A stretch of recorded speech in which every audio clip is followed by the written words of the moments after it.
About 6,000 years ago in southern Mesopotamia, roughly 20 city-states emerged between two unpredictable rivers, facing floods, scorching heat reaching 120-degree Kelvin, and constant warfare. Life was brutal and unforgiving, but for these determined Sumerians, survival somehow continued in the shadow of heat, thirst, and enemies at the gates. Here's what life was really like in ancient Sumer. Hey, quick thing before we start. If you actually listen to these regularly, hit like or subscribe. I always wonder where everyone's at, so comment your city and what time it is. Weird to think some of you are having breakfast in London while I'm recording this at night here in the States. Alright, let's head back to around 3000 BC. Trust me, it's going to be quite a ride. But first, get comfortable. Seriously, adjust those pillows, pull up that blanket, because where we're going, you're going to want to be cozy, your eyes open. It's still dark. Mostly. There's a thin line of grey light seeping through the gaps in the reed walls. Dawn's coming. Not that you need to see it to know. The heat's already building. Even at this hour, the air feels thick, heavy, like breathing through wet cloth. You're lying on a mat woven from reeds. Just reeds. That's it. No mattress, no padding, just dried plants arranged in a grid pattern that's left their imprint on your back. Every ridge, every knot, you can trace the pattern with your fingers without looking. You've been feeling it pressed into your skin for hours. The mat sits directly on the packed earth floor of your mud brick house. The floor's cool, or it was when you first lay down. By now, your body heat's warmed the spot beneath you. In a few hours, when the sun's really up, this same floor will bake. The whole house will turn into an oven. Temperatures outside will climb past 110, sometimes 120, sometimes higher. But right now, in this brief window before dawn, it's almost bearable. Almost. Your throat's dry, really dry. That scratchy, sticky feeling where your tongue wants to peel away from the roof of your mouth. When did you last drink? Yesterday afternoon? The water ration from the communal well? Yeah, that was it. Water's complicated in Sumer. You're surrounded by it. The Tigris and Euphrates rivers are right there, but you can't just drink from them. Not directly. The water needs to be carried, stored, sometimes boiled. The priests say the gods live in the water. The reality is simpler and grosser. Animals drink from those rivers. People wash in them. Bodies sometimes float downstream from the cities upriver. So you ration, you wait, you drink when the water's been properly collected and settled. Your stomach's doing that thing where it's not quite empty, but definitely not full either. Call it a 3 out of 10 on the hunger scale. Manageable, normal even. Yesterday you had barley porridge for breakfast. Basically barley grains boiled in water until they turned into mush. For the midday meal, a flatbread. One. And onions. Lots of onions. Dinner was more barley, this time as a cake, with some beans mashed into it. Onions feature heavily in the Sumerian diet, like really heavily. If the smell doesn't hit you first thing in the morning, you're either sick or you've gone nose-blind to it, which, let's be honest, you probably have. After a few years of onions with every meal, your nose just gives up trying to register it. Outside, you can hear the city waking up. Footsteps, voices, the scrape of tools against stone. Someone's already at the communal oven, baking the first batch of bread. You can smell it, that warm, yeasty scent cutting through the onion smell. It makes your stomach clench. Welcome to the land between two rivers. Welcome to Sumer, the world's first civilization. And yeah, you probably don't want to be here. Look, I know I said get comfortable in your bed, right? Well, that's because where you are right now, in this ancient Sumerian house, comfortable is not in the vocabulary. The Sumerian word for mattress doesn't exist. They've got words for reed mat, for leather sheet, for wool blanket, if you're rich. But mattress, the fluffy, cushioned thing you're lying on right now while listening to this? Nope, not a thing.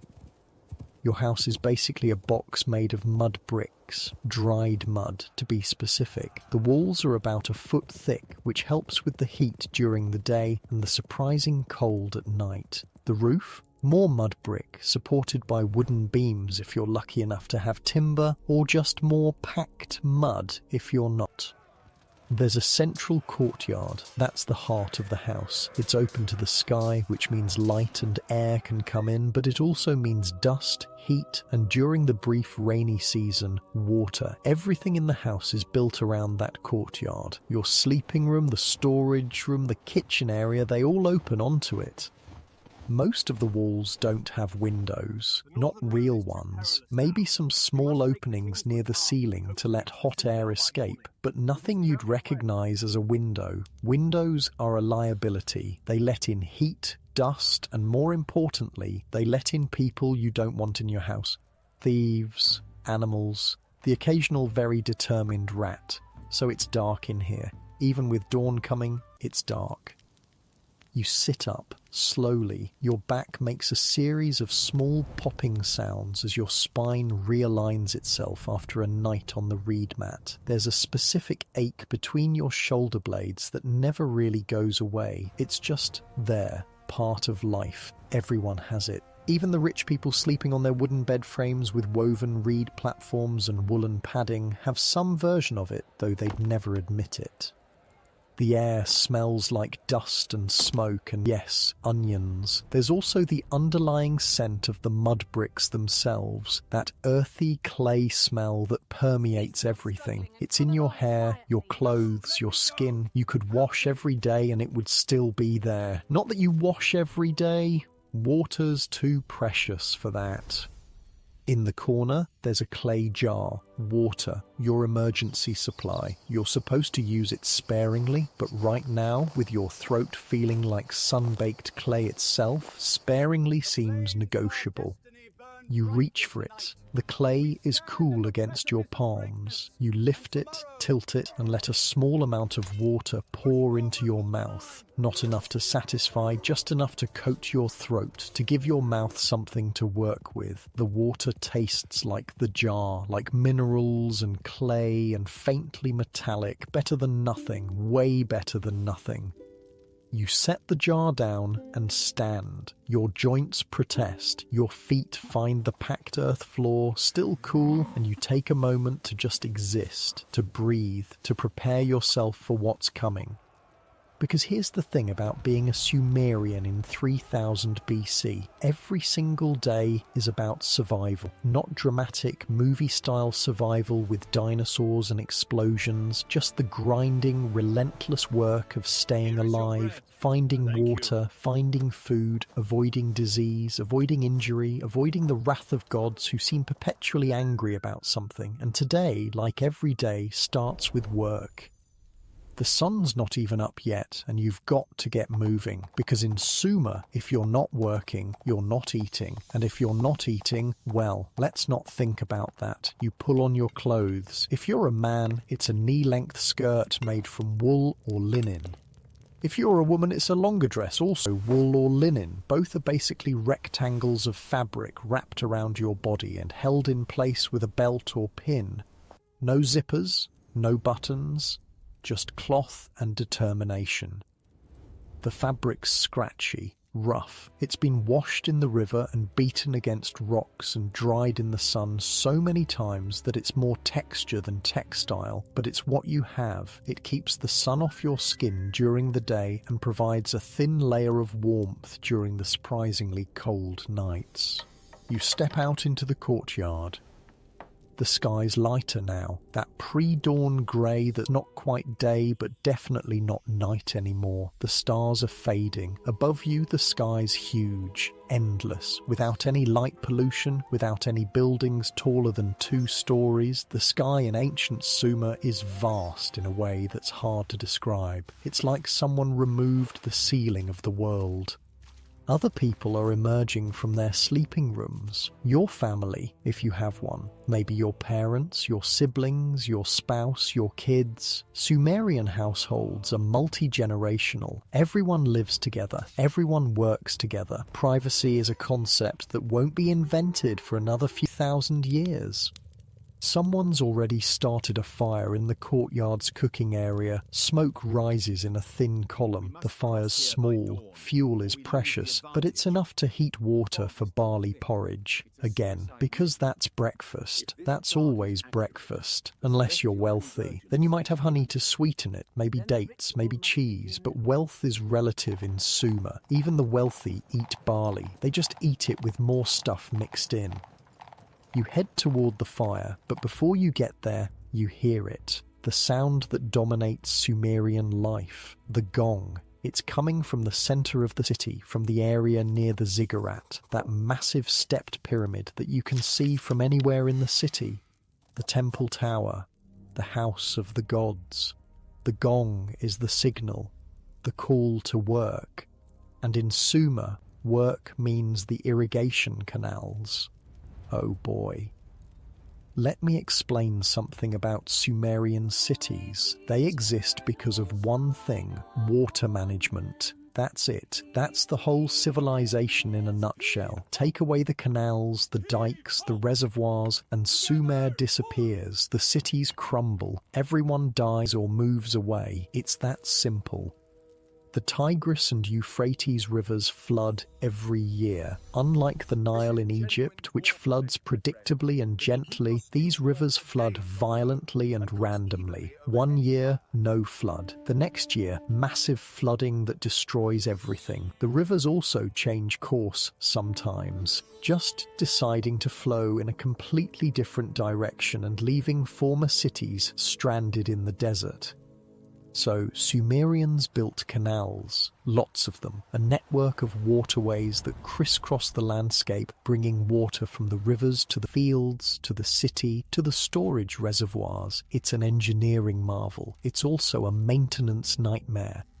Every single day, people need to work on the canals, clearing silt, reinforcing banks, checking for leaks, building new sections. It's back-breaking, relentless labour that never, ever ends. If you slack off, if you take a day off, the system starts to fail. And if the system fails, everyone dies.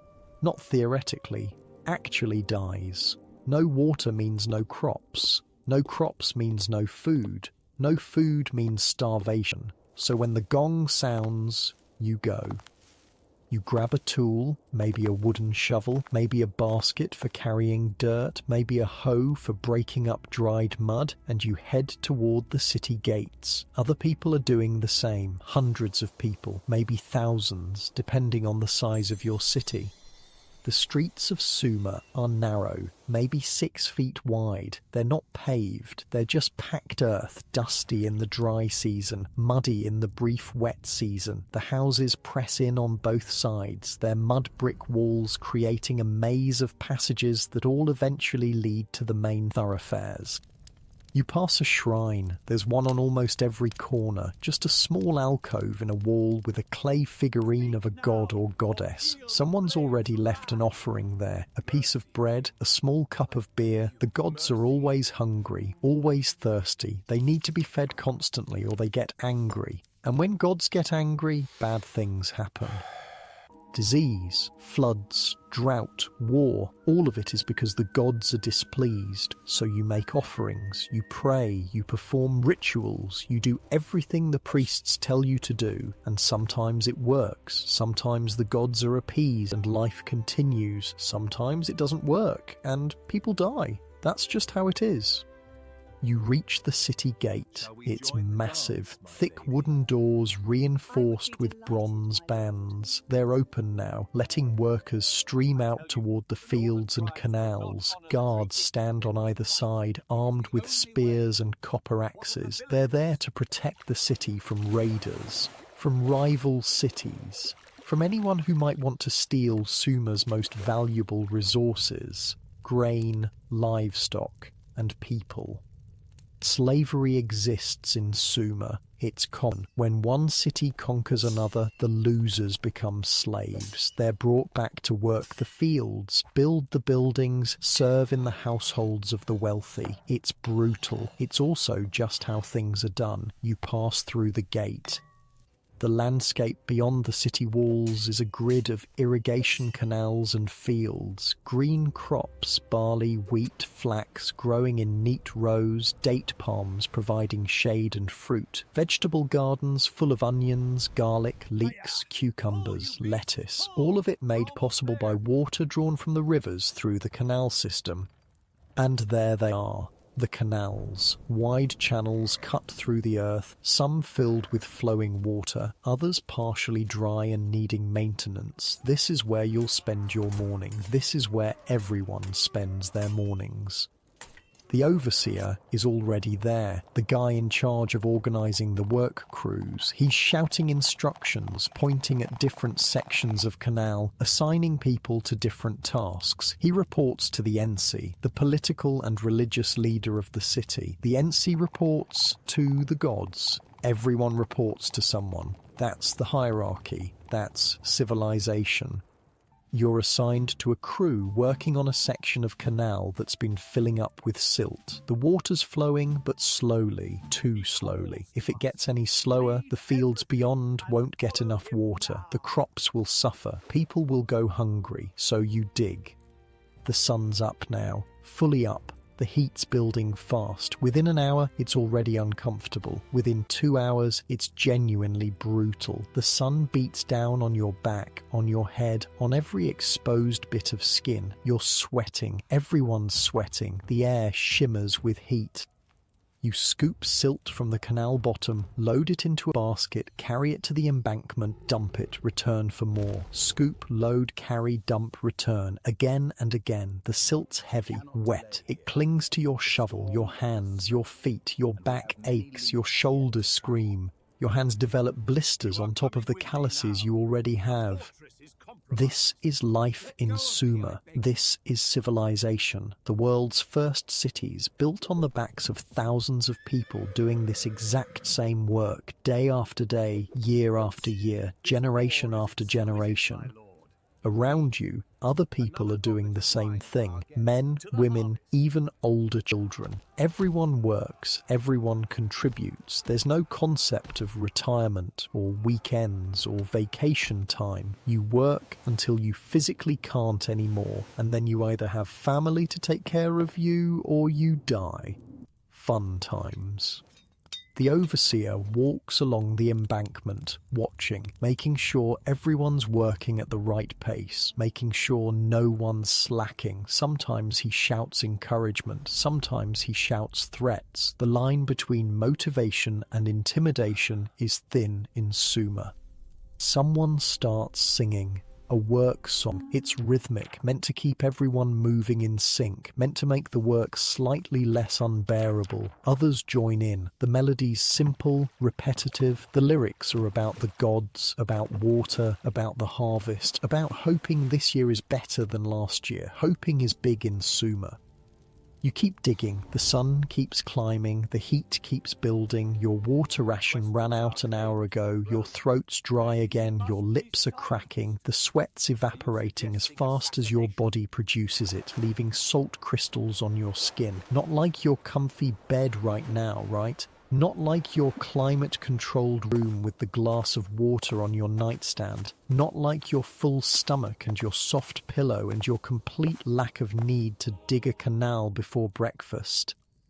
You're welcome for the perspective. By the time the morning work shift ends, signalled by another gong from the city, you've moved several tons of silt. Your entire body hurts. You're dehydrated, exhausted, and covered head to toe in mud, but the canal's flowing better. The water's reaching the fields. The crops will survive another day, and so will you.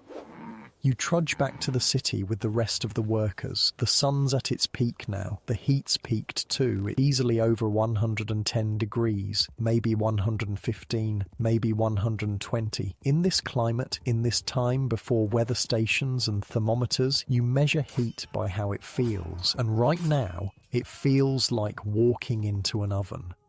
The The city walls loom ahead. Even in their shadow, it's hot. The mud bricks absorb heat during the day and radiate it back out. The whole city bakes. The streets shimmer with heat waves. Dogs lie in whatever shade they can find, panting. Even the rats move slowly.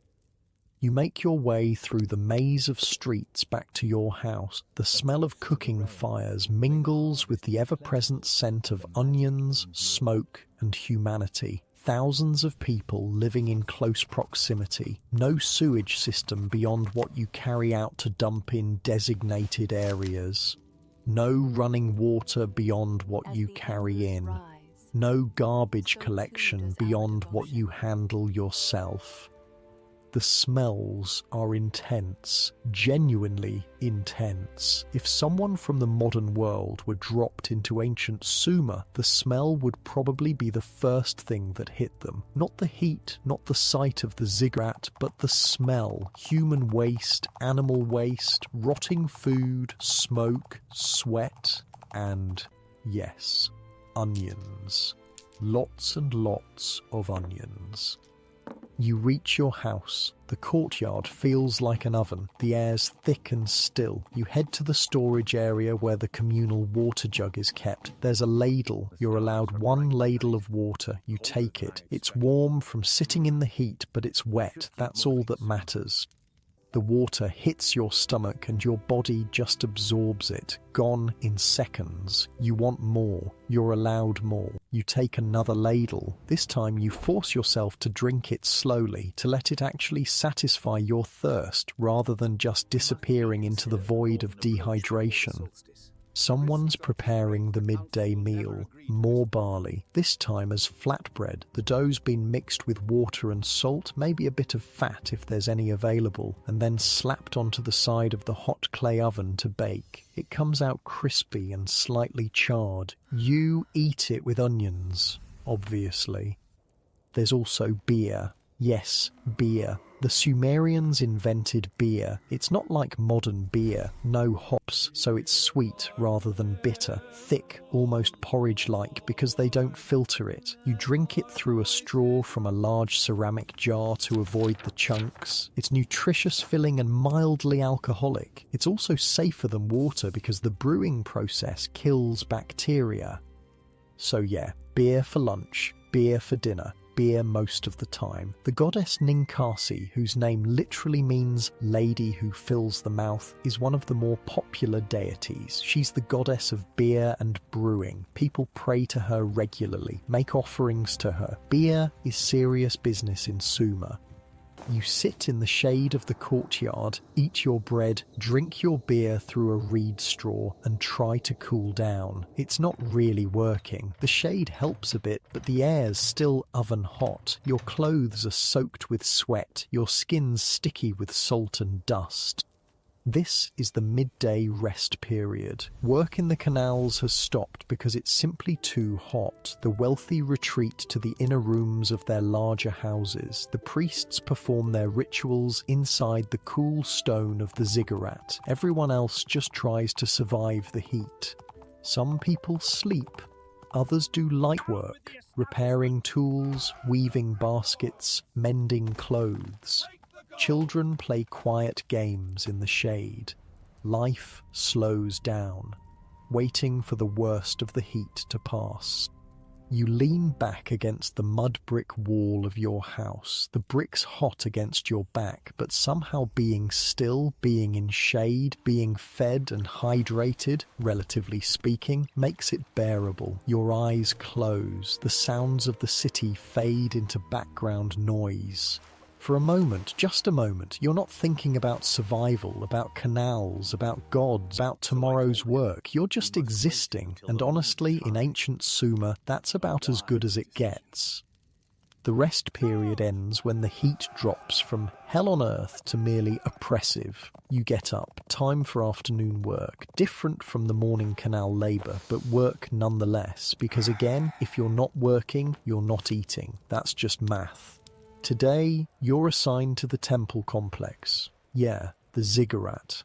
that massive stepped pyramid dominating the city skyline. You can see it from literally anywhere. It's designed that way. The whole point is to be impossible to miss. Let me paint you a picture of what this thing looks like.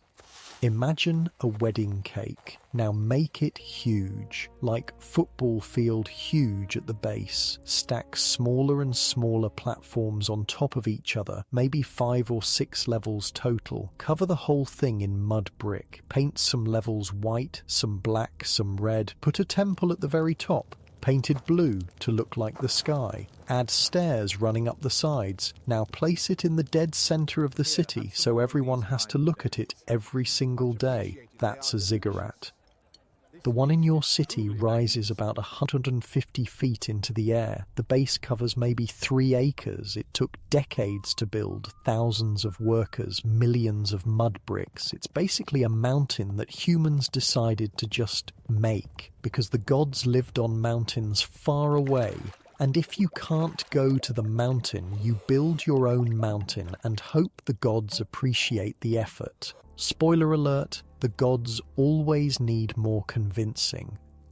You approach the base of the ziggurat. There's a huge courtyard surrounding it, easily the size of 10 modern city blocks. This is where city life happens: markets, gatherings, public announcements, religious festivals, executions, normal civic stuff. Right now, the courtyard's busy. There's an artist painting a mural on one of the temple's outer walls. A kid races past, probably late for school. Yes, school. The Sumerians invented formal education. Lucky them. A woman's milking a goat near one of the smaller shrines. Someone's weaving a basket from reeds. Life continues in the shadow of the god's house. But here's where it gets interesting. The ziggurat isn't just a religious building, it's the center of everything. Economics, politics, law, healthcare, education. The priests who run the temple complex basically run the entire city. They control the grain stores, they organize the irrigation work, they settle disputes, they diagnose illnesses, they keep records of everything, and I mean everything.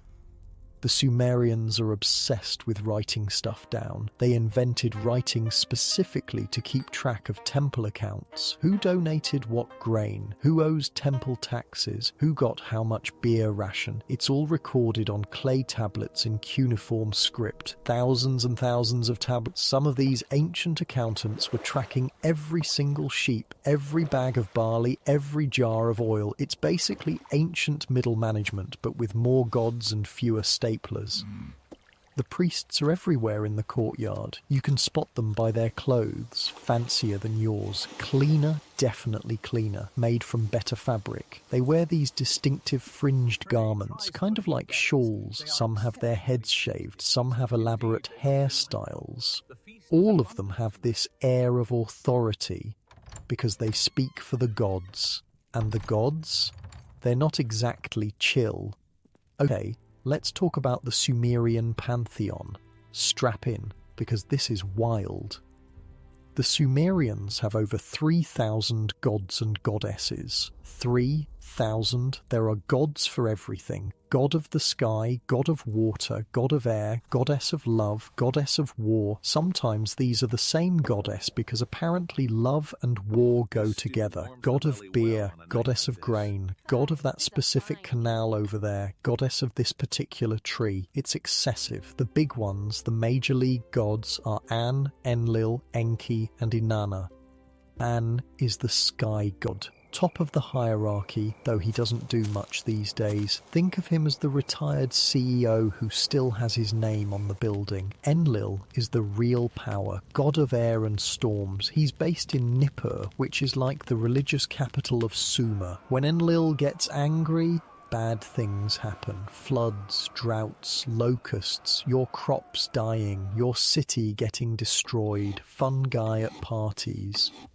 Enki is the water god. He's actually pretty cool, relatively speaking. God of wisdom and magic. He's the one who warned that one guy about the great flood and told him to build a boat. Sound familiar? Yeah, that story predates the Noah version by about 1,000 years. The Sumerians did it first. Inanna is the goddess of love, sex, fertility, and war, because nothing says romance like a good battle. She's based in Uruk and is basically the most dramatic deity in the pantheon. The myths about her are wild. She goes to the underworld, gets killed, comes back to life, sends her husband to hell as a substitute. It's a whole thing. Then there are the lesser gods, hundreds of them. Each city has its own patron deity. Each household has its own protective spirits. You're supposed to pray to all of them, make offerings to all of them, keep all of them happy all of the time, which is, let's be honest, exhausting and impossible. But you try anyway, because the alternative is divine punishment, and that's not theoretical. When bad things happen, and bad things happen constantly, it's because you or someone in your city angered a god. Drought, you didn't sacrifice enough sheep. Flood, someone committed a sin, and the gods are collectively punishing everyone. Disease, the gods sent demons to afflict you. Everything is the gods' fault. Or rather, everything is your fault for not pleasing the gods properly. It's a system that keeps the priests very, very powerful. You reach your assigned work area near the base of the ziggurat. Your job today is helping to transport offerings from the courtyard up to the temple at the top. People bring offerings all day, every day. Food, drink, woven cloth, tools, sometimes animals. All of it goes to the gods, which really means it goes to the priests, who consume it on behalf of the gods because, you know, the gods can't actually eat solid food. Convenient. The stairs up the ziggurat are steep, really steep. Each platform has its own staircase connecting to the next level. You're carrying a large basket of bread. Someone behind you is carrying a jar of beer. Someone else has a live chicken, which is not happy about being carried up a giant pyramid in a 110-degree heat. Can't say I blame the chicken. Each level of the ziggurat serves a different function. The lower levels have storage rooms, administrative offices, and smaller shrines. The middle levels have priests' quarters and ritual preparation areas. The top level, the one you're climbing toward, has the main temple. Only the high priest or priestess gets to go into that top temple. Everyone else stops at the platform just below. That's where you'll leave the offerings, where the priests will collect them, perform the necessary rituals, and then take them inside to feed the gods. You reach the top platform. The view is stunning. From up here you can see the entire city spread out below, the grid of streets, the houses packed together, the city walls forming a protective circle. Beyond the walls, the green fields and the network of irrigation canals cutting through the brown landscape. Beyond that, the rivers winding their way south toward the Persian Gulf. You can also see other cities in the distance, just smudges on the horizon, but they're there. Other Sumerian city-states, Kish to the north, Uruk to the south, Lagash to the east, all of them built on the same model. Ziggurat in the centre, city around it, farmland beyond, canals everywhere, all of them competing for the same resources, the same water, the same land, the same trade routes, all of them sometimes at war with each other, but we'll get to that later. You set down the basket of bread in the designated area and head back down, up and down, up and down. Each trip you're carrying something different. Dates, figs, barley grain, oil, wine, if someone wealthy donated it. The temple accumulates massive quantities of stuff. They have to. They employ hundreds of people. Priests, administrators, scribes, craftsmen, servants, guards. All of them need to be fed. The temple is essentially a corporation, a very powerful, very wealthy corporation that also happens to commune with divine entities. On one of your trips down, you pass a group of student scribes sitting in the shade of the second platform. They're practicing their cuneiform on clay tablets. A teacher walks among them, correcting their work, occasionally smacking someone on the back of the head when they mess up. Sumerian education is not gentle. These kids, all boys from elite families, spend years learning to read and write. They memorize thousands of cuneiform signs. They practice writing on cheap clay tablets that can be smoothed over and reused. They learn mathematics, astronomy, religious texts, legal codes. It's brutal.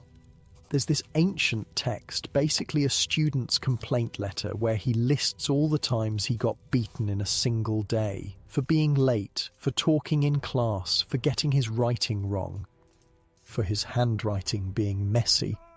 The kid then asks his father to invite the headmaster over for dinner, gives the teacher gifts, and suddenly his writing is praised, and he's told he'll be a great scribe one day. First recorded case of apple polishing in human history. The teacher's walking past and he glances at you. Not in a friendly way, more like the way you'd glance at a piece of furniture. You're not in his social class, you're labour, he's educated elite. The distance between you and him is enormous.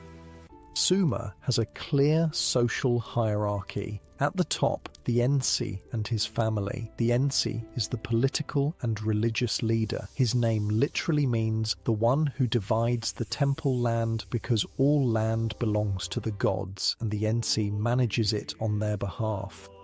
Just below the Ensi are the priests. They're the educated class. They can read and write. They understand astronomy and mathematics. They know the rituals. They interpret omens. They're also the doctors, by the way. When you get sick, you go to a priest. He'll diagnose you by examining your symptoms, maybe by reading signs from animal entrails, and then prescribe either herbal remedies or magical incantations, or both, usually both.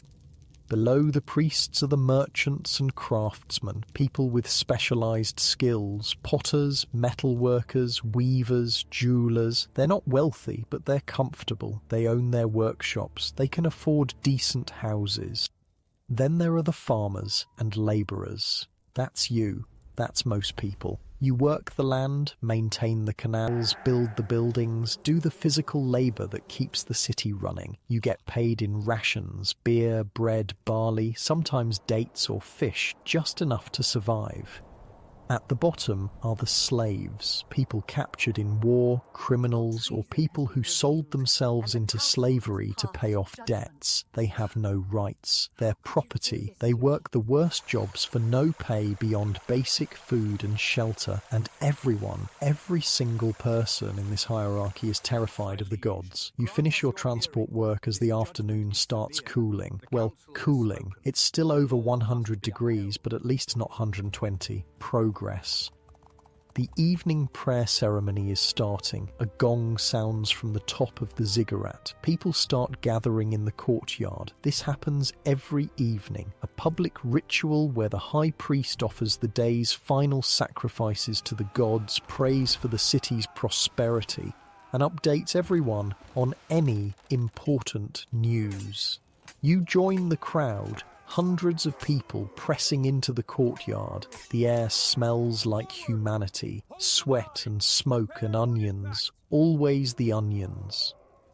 The high priest appears on the top platform of the ziggurat. He's wearing his ceremonial robes, elaborate things with gold thread and precious stones. He raises his arms. The crowd quiets. He chants something in what might be an older form of Sumerian. You don't understand all the words, but you get the general idea. He's asking Enlil to bless the city, to provide water for the crops, to protect against enemies, to keep disease away, to make the harvest good, the usual requests.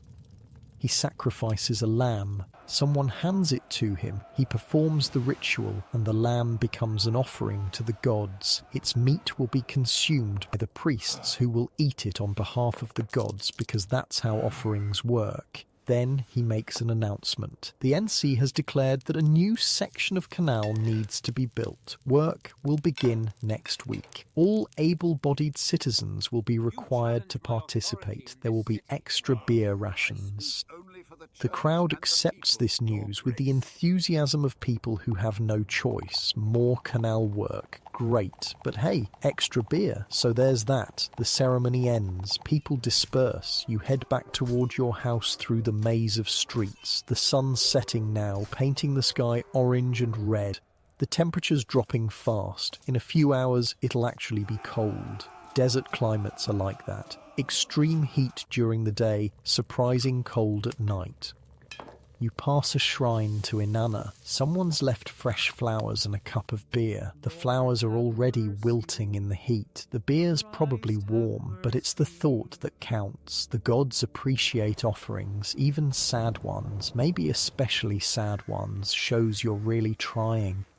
Near your house, there's a commotion. A small crowd has gathered. You push closer to see what's happening. There's a man on the ground, clearly injured. His leg is bent at a bad angle. Broken, probably. Someone's already sent for a priest-doctor. This is bad. Really bad. A broken leg in ancient Sumer is potentially a death sentence. If it heals wrong, you can't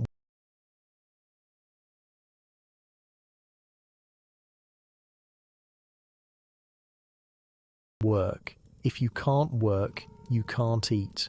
If infection sets in, which it often does, you die. The priest-doctor arrives. He's carrying a bag of supplies. He examines the leg, makes some pronouncements about which god is responsible for the injury and why, then starts setting the bone. No anesthesia, no painkillers beyond maybe some beer. The man screams. Several people have to hold him down. The priest splints the leg with wooden sticks and cloth strips. He chants an incantation to drive away the demons causing the pain. He applies some kind of paste made from herbs and animal fat. Then he gives instructions to the man's family about care and feeding and prayer. The man might live. He might not. It's in the gods' hands now, which is what the priest says. Everything is always in the gods' hands. You continue home. Your family's preparing dinner. More barley, this time as a thick soup with lentils and onions. There's also fish, fresh fish from the river, grilled over the fire. This is actually pretty good by Sumerian standards. Protein is protein. You eat sitting in the courtyard. The stars are coming out. Without any artificial light, they're brilliant. The Milky Way is visible as a glowing band across the sky. The Sumerians have been studying these stars for generations. They've mapped constellations. They've tracked planetary movements. They've figured out how to predict eclipses. Not because they find it scientifically interesting, though they probably do, but because the stars are gods, or at least controlled by gods, and understanding their movements helps predict the gods' intentions. Everything comes back to the gods. After dinner, you sit and rest. Tomorrow will be another day of canal work, another day of heat and labour and survival. But right now, in this moment, with food in your stomach and your family around you and the cool night air finally providing relief from the day's heat, things are okay. Not good, just okay. And in ancient Sumer, okay is about as good as it gets. Morning comes again. Because of course it does. You're back on canal duty, but today's different. The overseer pulls you aside after a few hours of digging, says they need someone to help the city scribes. They're doing an inventory of grain supplies and need extra hands to move the clay tablets around. You're basically going to be a filing cabinet. But hey, it's indoor work. Anything to get out of the sun. The scribe school is attached to the temple complex naturally. Everything important happens near the ziggurat. You head there through streets that are already baking. It's maybe 2 hours past dawn and the temperature's climbing fast. By noon it'll be unbearable. By mid-afternoon deadly if you're not careful. Inside the scribe school, it's cooler. Not cool, but cooler. The thick mud brick walls keep some of the heat out. Small windows near the ceiling let in light without letting in too much sun. There's even a slight breeze moving through. The room is full of young men hunched over clay tablets. Dozens of them, all writing. The sound is distinctive. Reed styluses pressing into wet clay, making little wet popping sounds. Scratch, press, pop, scratch, press, pop, over and over. A teacher walks among them, hands behind his back, watching. He stops behind one student, looks at his work and smacks him on the shoulder. Not hard, but not gentle either. Your signs are sloppy. Do it again. The kid smooths out his clay tablet with a wet rag and starts over. Welcome to Sumerian education, where mistakes are corrected with physical violence and everyone just accepts this as normal. Let me tell you about cuneiform writing because it's genuinely bonkers. It started simple. About 5,000 years ago, temple officials needed to keep track of stuff. How many sheep in the temple flock? How much grain in storage? Who owed what taxes? So they used small clay tokens. 1 token equals 1 sheep. 10 tokens equals 10 sheep. Easy. Then someone had a brilliant idea. Instead of storing thousands of physical tokens, why not just press the tokens into soft clay to make an impression? Now you've got a permanent record without needing to warehouse all the tokens. From there, it evolved. People started drawing little pictures directly into the clay. A sheep looked like a sheep. Bread looked like bread. A person looked like, well, a stick figure person. That worked fine for simple stuff, but how do you draw go, or love, or angry? You can't just draw an emotion. So the Sumerians got creative. A picture of a foot meant foot, sure. But it could also mean walk, run, stand, go, movement. The same symbol could mean different things depending on context. Then they made the real leap. The symbols started representing sounds instead of just things. In Sumerian, the word ti means both arrow and life, so the symbol for arrow could be used anywhere the sound ti appeared, regardless of what the actual word meant. Boom, phonetic writing system. This meant you could write anything. Full sentences with grammar, tone, emotion, stories, laws, shopping lists, angry letters to your lazy brother, poetry, medical prescriptions, literally anything that could be spoken could now be written. The script looks like little wedge-shaped marks pressed into clay. That's why we call it cuneiform, from the Latin cunus, meaning wedge. The scribes use a reed stylus, cut at an angle, and press it into wet clay tablets. Here's the thing though, there are about 2,000 different cuneiform signs. 2,000, and that's just a start. Over time it got simplified to only 600 or so commonly used signs, but still, 600 symbols you need to memorize. Each symbol can have multiple meanings depending on context. Some symbols represent things, some represent sounds, some represent both, some represent syllables, some represent whole words. There's no consistent rule, you just have to memorize all of it. Which takes years. These kids started when they were maybe 7 years old. They'll be teenagers before they're competent, adults before they're actually skilled. It's brutal, but it's also your ticket to a better life. Scribes don't dig canals, they don't carry bricks. They sit inside, out of the heat, writing on tablets and managing accounts. They get paid better, they're respected, they're part of the educated elite. So parents who can afford it send their sons to scribe school, pay the tuition, accept the beatings as part of the process, hope their kid makes it through. Daughters don't usually attend. There are female scribes, the records prove it, but they're rare. Most scribes are men. Most educated people are men. Women mostly learn weaving, pottery, household management. Unless you're born into the priestly class, then maybe you get educated, maybe you become a priestess, maybe you end up running a temple. But for most women, life is about marriage, children, and keeping the household running. Not great. But again, this is 3000 BC. Gender equality won't be invented for another 5,000 years. The head scribe sees you and waves you over. He's older, maybe 50. That's ancient in Sumer. Most people don't make it past 40. He's got the characteristic scribe posture, shoulders slightly hunched from years of bending over tablets. You, can you count? You nod. Everyone in Sumer can count. You have to. Rations are measured. Work is tallied. Beer is counted. If you can't count, you get cheated. Good. Start moving these tablets to the storage room. Carefully, drop one and I'll have you beaten. He's not joking. These tablets represent records, legal documents, contracts, religious texts, temple accounts. They're valuable. More valuable than you are, frankly.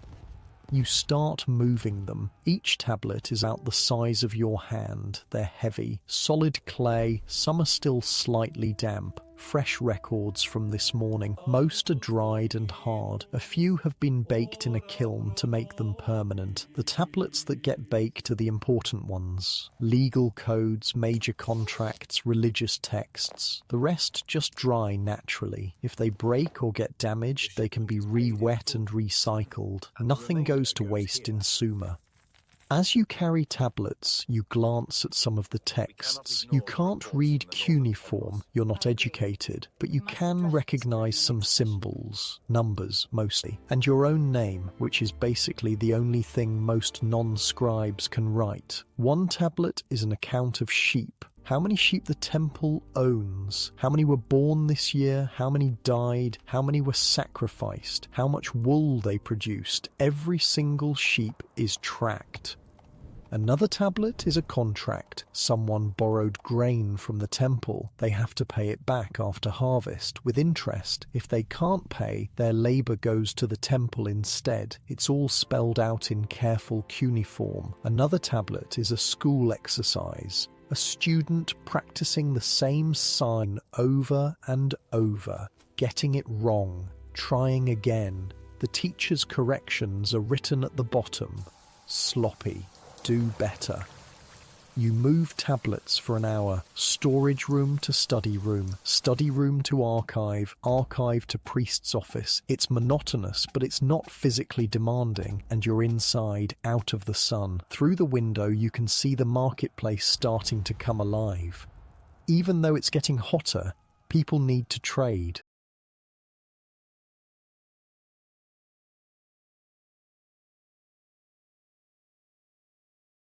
Buy food, sell goods. Life continues despite the heat. The head scribe eventually releases you. That's enough. Go. You head out into the sun and immediately regret every decision that led you here. The heat hits like a physical wall. After an hour in the relative cool of the scribe school, the outside feels like walking into fire. The marketplace is pure chaos. Picture a large open area near the city gate. Now fill it with hundreds of people. Add wooden stalls and reed awnings for shade. Spread goods everywhere. Baskets of grain, hanging bundles of dried fish, clay pots of oil and honey, woven cloth, leather sandals, metal tools, jewelry, herbs, vegetables, live chickens in cages. Now add the noise. Everyone's shouting, vendors calling out their wares, buyers haggling prices, animals making animal sounds, children running around screaming, musicians playing for coins, someone's grinding grain with a stone mill. The scrape and thump of the grinding creates a rhythm under everything else. Add the smells, roasting meat, fresh bread, dried fish, rotting vegetables, sweat, animals, incense from a nearby shrine, leather being tanned, metalwork producing that distinctive hot metal smell. It's sensory overload. You need to buy onions, obviously. Your household is running low, which is basically an emergency because what are you going to eat if you don't have onions? The vegetable seller sees you coming. She's middle-aged, sun-darkened skin, wearing a simple dress and a head covering to protect from the sun. Her stall has onions, leeks, garlic, cucumbers, lettuce, all grown in the fields outside the city. 2 bundles of onions, you say. She names a price. It's too high. You counter with a lower price. She acts offended. You start to walk away. She calls you back. You negotiate. Finally, you agree on a price that's probably closer to fair than either of your opening offers. You pay in barley. Most transactions in Sumer are done through barter or grain. Coins won't be invented for another couple thousand years, so you carry around grain, measure it out, trade it for goods. The seller weighs your barley on a balance scale to make sure you're not cheating her. Transaction complete. Nearby, a metal worker is showing off copper tools, axes, chisels, knives. Copper is expensive. These tools are for wealthy buyers. You look anyway because they're impressive, shiny, sharp, well made. The metal worker catches you looking. You want to buy? Can't afford it. He laughs. Nobody can. But they buy anyway. Come back when you have silver. Silver is currency for major transactions, land sales, large contracts, bribes. You've never held silver in your life. You probably never will. Next to the metal worker, a potter is selling clay vessels, jars for storage, cups for drinking, lamps for oil. Pottery is cheaper than metal, more accessible. Everyone needs pots. They crack, they break. You need new ones. A woman is examining a large storage jar, checking for cracks. She finds one, points it out, demands a lower price. The potter argues. She doesn't budge. He eventually agrees, grumbling. This is how the economy works. Small transactions, person to person, face to face. No written receipts for this stuff unless it's a major purchase that needs to be recorded on a clay tablet and witnessed by officials. Near the edge of the market, there's a beer cellar. This is what you really came for. Your household's beer supply is low. The cellar has large ceramic jars of beer covered with cloth to keep flies out. You can smell it from here. Sweet, yeasty, thick. How much for a full jar? She names the price. You don't bother negotiating. Beer prices are pretty standard. Everyone knows what beer costs. You hand over more barley and she fills your jar. You'll carry it home carefully because if you drop it and the beer spills, your family will murder you. While she's filling your jar, you notice a man at the next stall selling something unusual. Shells. Not local shells. Exotic ones. Shells from far away. Probably the Persian Gulf coast. Where'd you get those? You ask. Trader brought them from Dilmun, 3 weeks' journey. Beautiful, yes? Dilmun, the island the Sumerians believe they came from originally. Paradise, the home of the gods. It's also a real place you can sail to if you're brave or stupid enough to make the journey. Trade is huge in Sumer. The river valleys don't have much wood, no metals, no stone. Everything has to be imported, so traders travel up and down the rivers to the mountains, to the coast, bringing back timber from Lebanon, copper from Anatolia, shells from the Gulf, lapis lazuli from Afghanistan. Yeah, Afghanistan. People are trading goods across thousands of miles in 3000 BC. It's genuinely impressive. You buy your onions and beer and head home before the midday heat gets worse. Too late. It's already worse. The sun's directly overhead. No shadows, no shade except inside buildings. The air shimmers. The streets are almost empty. Anyone with sense is inside. You rush home. The beer jar is getting heavy. Your arms are tired. The onion bundles keep slipping, but you make it. The households in the courtyard, sitting in what little shade exists. Someone's already prepared a midday meal. Bread, dried fish, dates, and now beer, thanks to you. You're a hero. You eat, you drink, you rest. Outside, the city goes quiet. This is the hottest part of the day. Even the birds stop singing. Even the dogs stop moving. Everything just stops and waits for the temperature to drop. You lean against the courtyard wall and close your eyes, just for a moment, just to rest. Your mind drifts, thinking about the scribes and their tablets, the marketplace chaos, the exotic shells from Dilmun, the copper tools you'll never afford, the beer you're drinking right now through a reed straw, thick and sweet and filling. Life in Sumer is hard, no question, but it's also life. People trade, people talk, people create, people survive. They've built cities in a desert, they've invented writing, they've developed agriculture, mathematics, astronomy, they've created art and music and poetry. They've also created massive inequality, brutal working conditions, and a religious system based on fear. So it's not all positive, but they're trying. Humans are always trying. Even 5,000 years ago, even in the brutal heat of Mesopotamia, people were figuring things out. Building, creating, surviving, and honestly, from your comfortable bed right now, with your climate control and your clean water, and your full stomach, and your complete lack of onion-based meals, you can appreciate their effort, even if you wouldn't want to live there. Not even for a day. The heat continues, the afternoon stretches, time moves slowly when you're trying not to move at all. Eventually, someone suggests going to the river, the public bathing area. It's not far, and it's water, cooler than the air anyway. You go. The river's crowded. Everyone had the same idea. People are wading in, splashing each other, washing off the day's dust and sweat. Kids are playing. Women are washing clothes by beating them against rocks. Men are swimming to the deeper parts. The water's murky, brown with silt. Definitely not clean by modern standards, but it's wet and it's cooler than the air, and right now that's all that matters. You wade in up to your waist. The water feels amazing. The heat finally releases its grip on you. Your body temperature drops. Your breathing slows. You dunk your head under, hold your breath, come up gasping. Better, so much better. You stay in the water for a while, just existing, floating, watching the sky, watching other people do the same thing.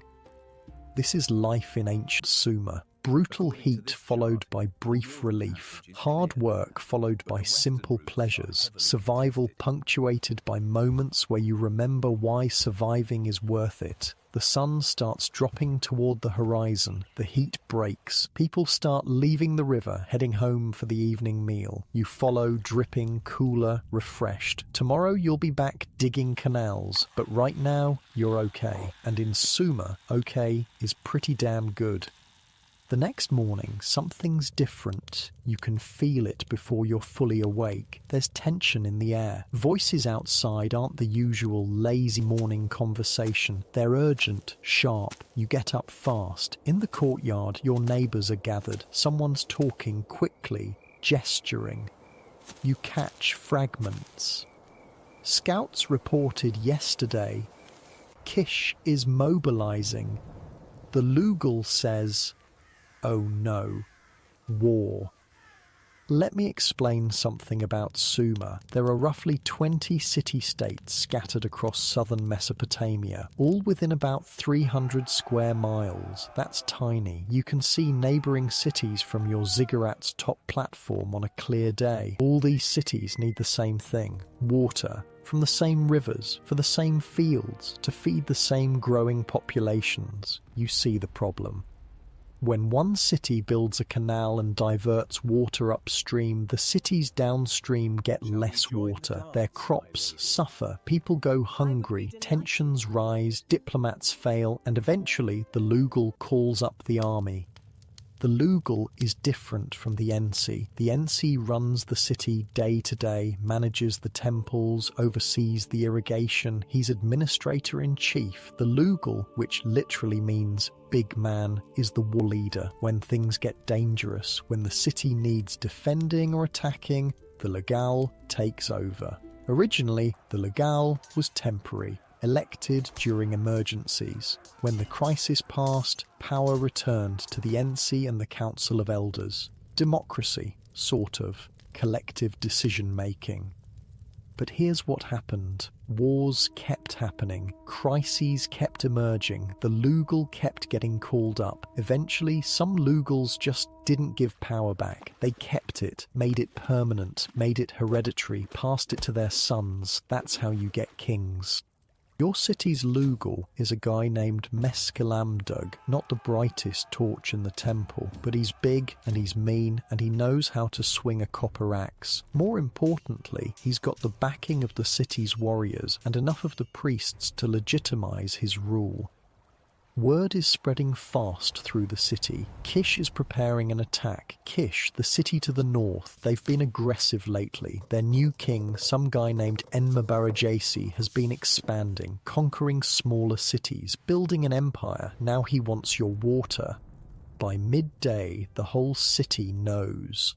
The Lugal has called assembly in the ziggurat courtyard. Everyone's required to attend. When the Lugal summons, you show up. Period. The courtyard is packed. Thousands of people pressed together in the heat. The Lugal stands on the lower platform of the ziggurat, elevated enough that everyone can see him. He's wearing armor, bronze breastplate, leather kilt reinforced with metal studs, a copper helmet that gleams in the sun. He's trying to look impressive. It's working. Kish threatens our water. He shouts. His voice carries across the courtyard. They build their canals. They take what belong to our gods. They starve our children. The crowd murmurs. Angry, scared, both. We will not surrender. We will not beg. We will fight. Cheering. Not everyone, but enough. War means danger, but it also means glory. Loot, slaves, land. For the warriors, anyway. For everyone else, it means terror and possible death. Every able man will serve. Bring your tools, your weapons, your courage. Tomorrow we march. More cheering. The Lugal raises his axe. The copper blade catches the light. The crowd roars. You feel sick. See, here's the thing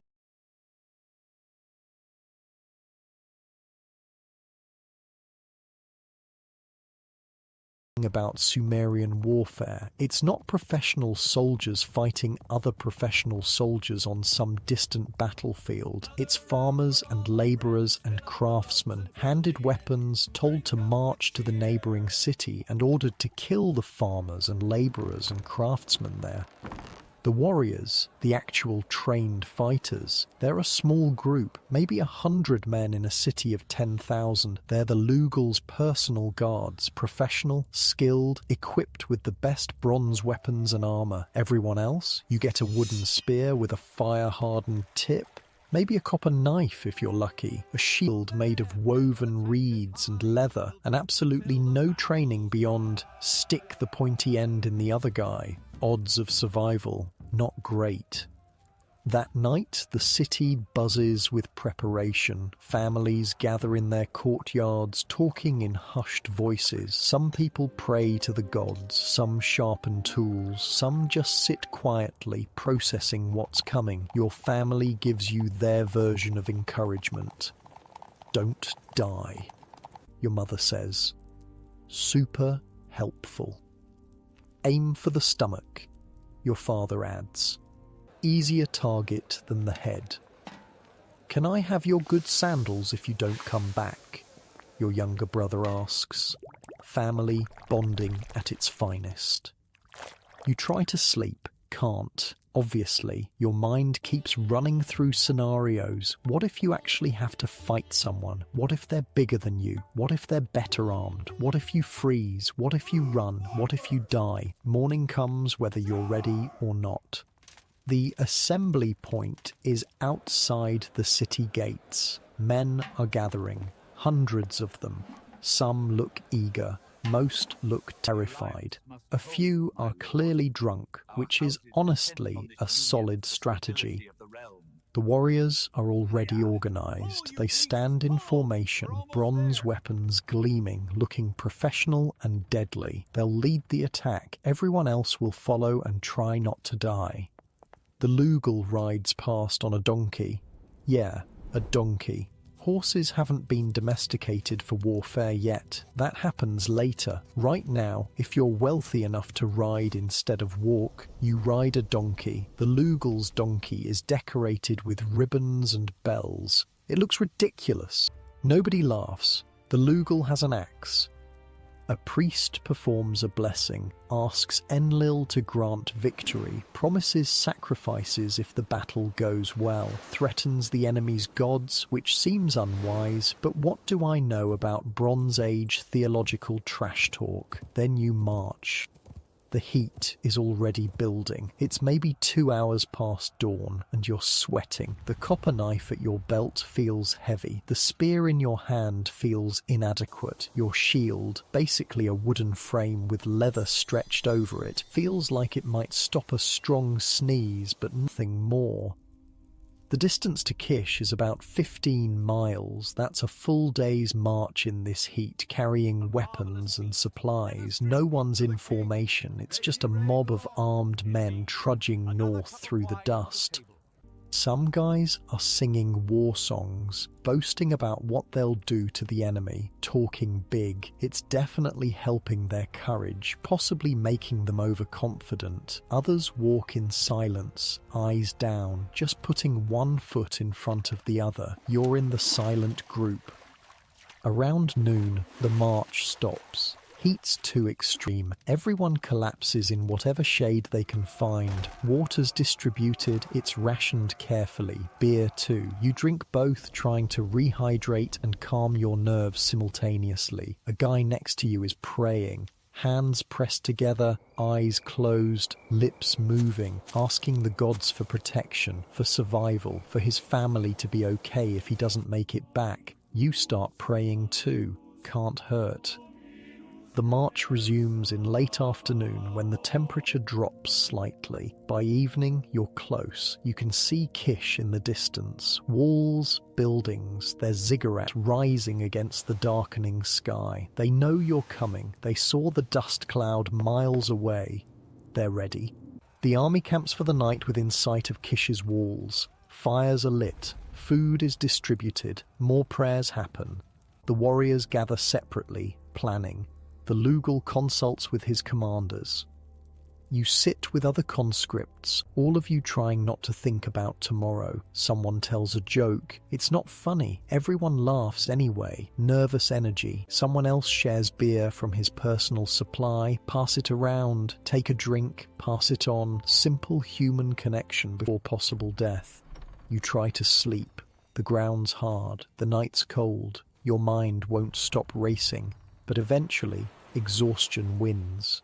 You drift off. Dawn comes too fast.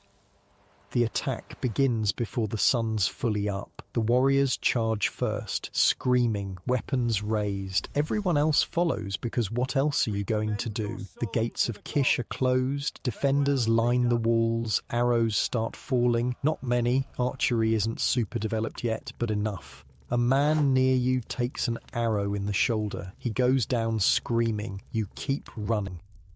The warriors reach the walls first. They've got ladders, siege equipment. They start climbing. Defenders push the ladders away. Men fall, bones break, screaming intensifies. You reach the wall. Someone hands you a ladder. You're climbing before your brain catches up. Don't think. Just move. One rung. Another. Another. A defender appears above you. He's got a rock. He throws it. You duck. The rock hits the guy below you. He falls. The ladder shakes. You hold on. Keep climbing. You reach the top. The defender is there with a spear. He thrusts. You deflect with your shield. The shield splits. The spear grazes your arm. Blood. Pain. You thrust back with your own spear. He dodges. Someone else comes up behind you. Another attacker. Together you push forward.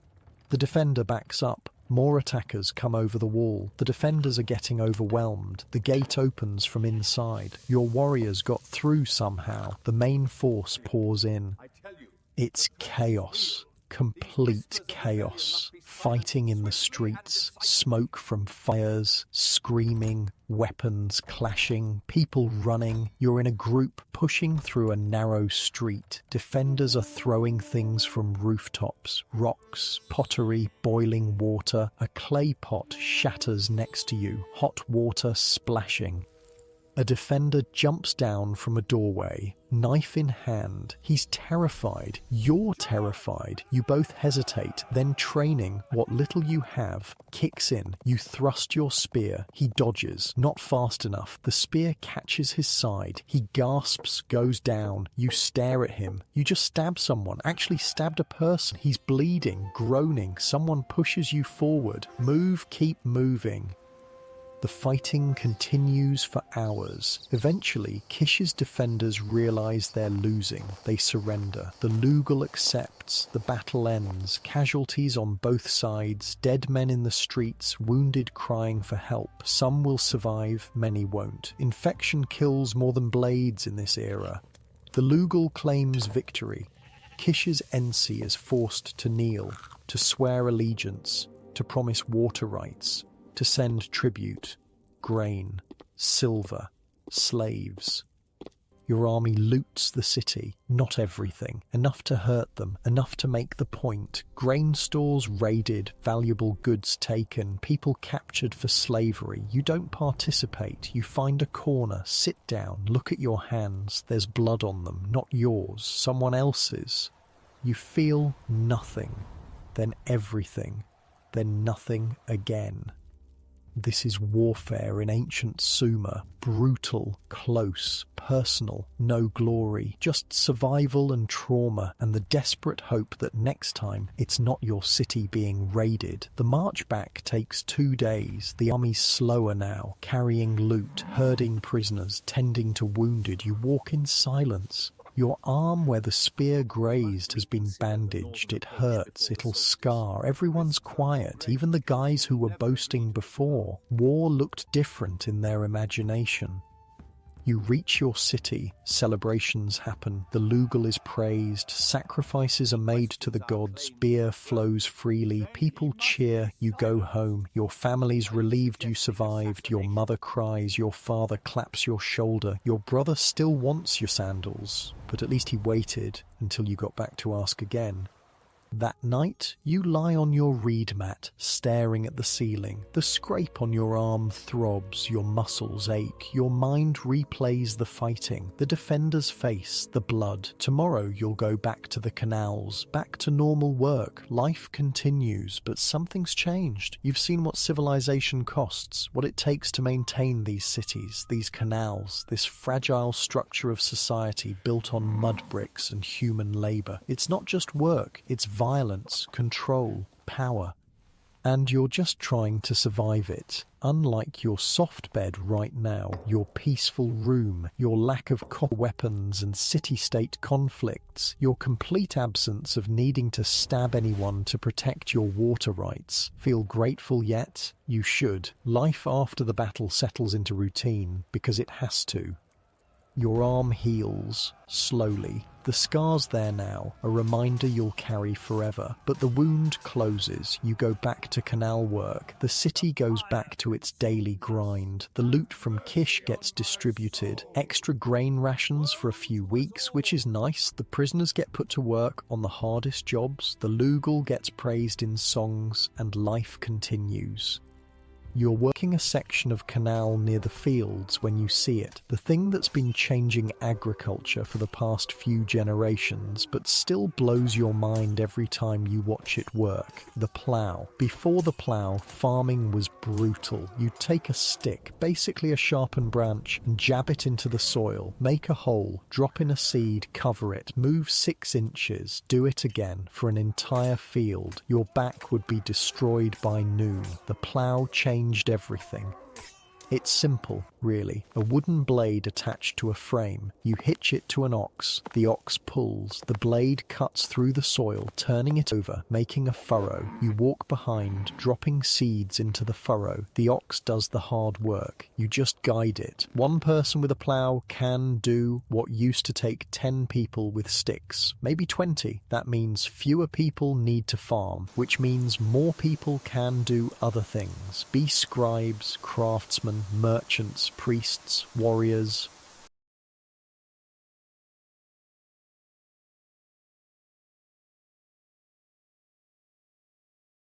The plough created specialized society. The guy working this plough is named Lugal something. Everyone's named Lugal something, or N something, or some variation of god names. Sumerian naming isn't creative. Watch this, he says, grinning. He's clearly proud of his ox and his plough. The ox leans into the harness, muscles straining. The plough blade bites into the earth. The soil turns over, dark and rich. One pass and he's created a furrow that would have taken you an hour to make by hand. Beautiful, right? He says. It is. In a weird agricultural way, it's genuinely beautiful, efficient, elegant, problem-solving at its finest. How long to plough the whole field, you ask? 2 days, maybe 3. Used to take 2 weeks with hand tools. Progress. He continues ploughing. You watch for a bit, then head back to your canal work. But your mind's stuck on the plough, on how one invention can change everything, can free up time, can create new possibilities. The Sumerians are good at this, creating tools, solving problems, figuring things out. Take the wheel, the freaking wheel. You'd think wheels would be for transportation first, right? For moving heavy things. Nope. The first wheeled carts were for religious ceremonies, for carrying statues of gods in processions, for showing off during festivals. Only later did someone think, hey, maybe we could use this for regular stuff too. Now wheels are everywhere, carts for hauling grain, for transporting bricks, for moving goods to market, and of course for war. The Lugal has war chariots. Well, chariots is generous. They're basically carts with 2 wheels pulled by donkeys, not horses, donkeys, with a driver and a guy holding a spear. Donkey-powered war machines. It sounds stupid. It kind of is stupid, but it works. You can move faster than infantry. You can charge through enemy lines. You can create chaos and fear until your donkey gets spooked and runs away, which happens more often than the Lugal would like to admit. Someone once joked that the military should call them donkeyry instead of cavalry. That person got beaten for disrespecting the Lugal's army. Worth it, though. The joke was solid. Evening comes. You finish work, head home, clean up as best you can with rationed water. Dinner's the usual. Barley, onions, some dried fish, beer through a straw because it's thick and chunky, and drinking it normally means getting a mouthful of grain sediment. After dinner, you're sitting in the courtyard when a neighbour comes by. He's a craftsman, makes pottery, good at it too. Got something to show you, he says, excited. He's holding a piece of soap. Yeah, soap. The Sumerians invented soap. It's not like modern soap. No fragrance, no moisturizers, just pure cleaning power. They figured out if you mix animal fat with lye, you get this substance that removes dirt. Actually removes it instead of just smearing it around like water does. Made it this morning, he says proudly, trying to perfect the ratio. He's been experimenting for weeks. Too much lye and it burns your skin. Too little and it doesn't clean. Getting it right requires precision. Try it. You take the soap, It's grey, kind of grainy, smells weird. You rub it on your hands with a bit of water. Foam appears, actual foam. You rinse. Your hands are cleaner than they've been in months. This is wild, right? I'm going to sell it at the market. People will pay for this. He's probably right. Cleanliness is valued in Sumer, even if it's hard to achieve. The wealthy pay good money for perfumes and oils. Soap fits right in.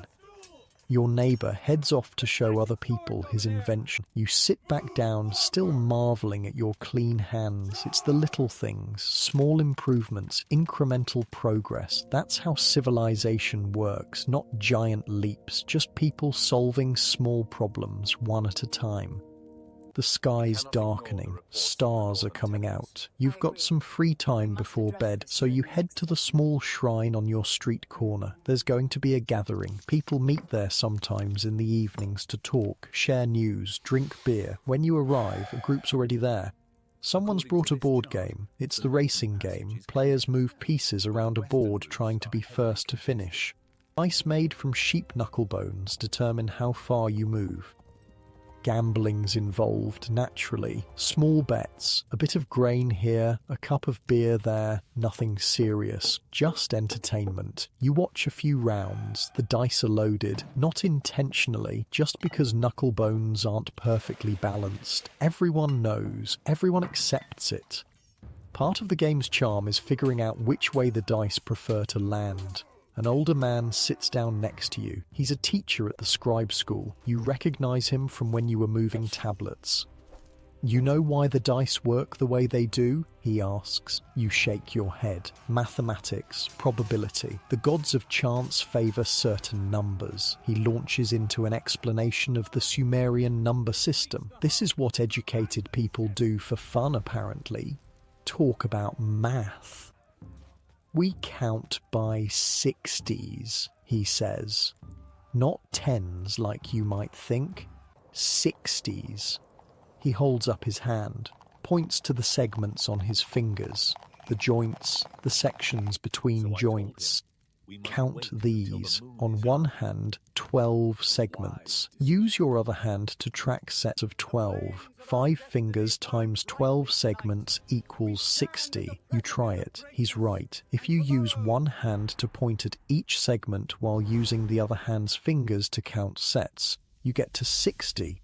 That's why we divide the day into 24 hours. That's twice 12. Each hour into 60 minutes. Each minute into 60 seconds. A full circle is 360 degrees. That's 6 times 60.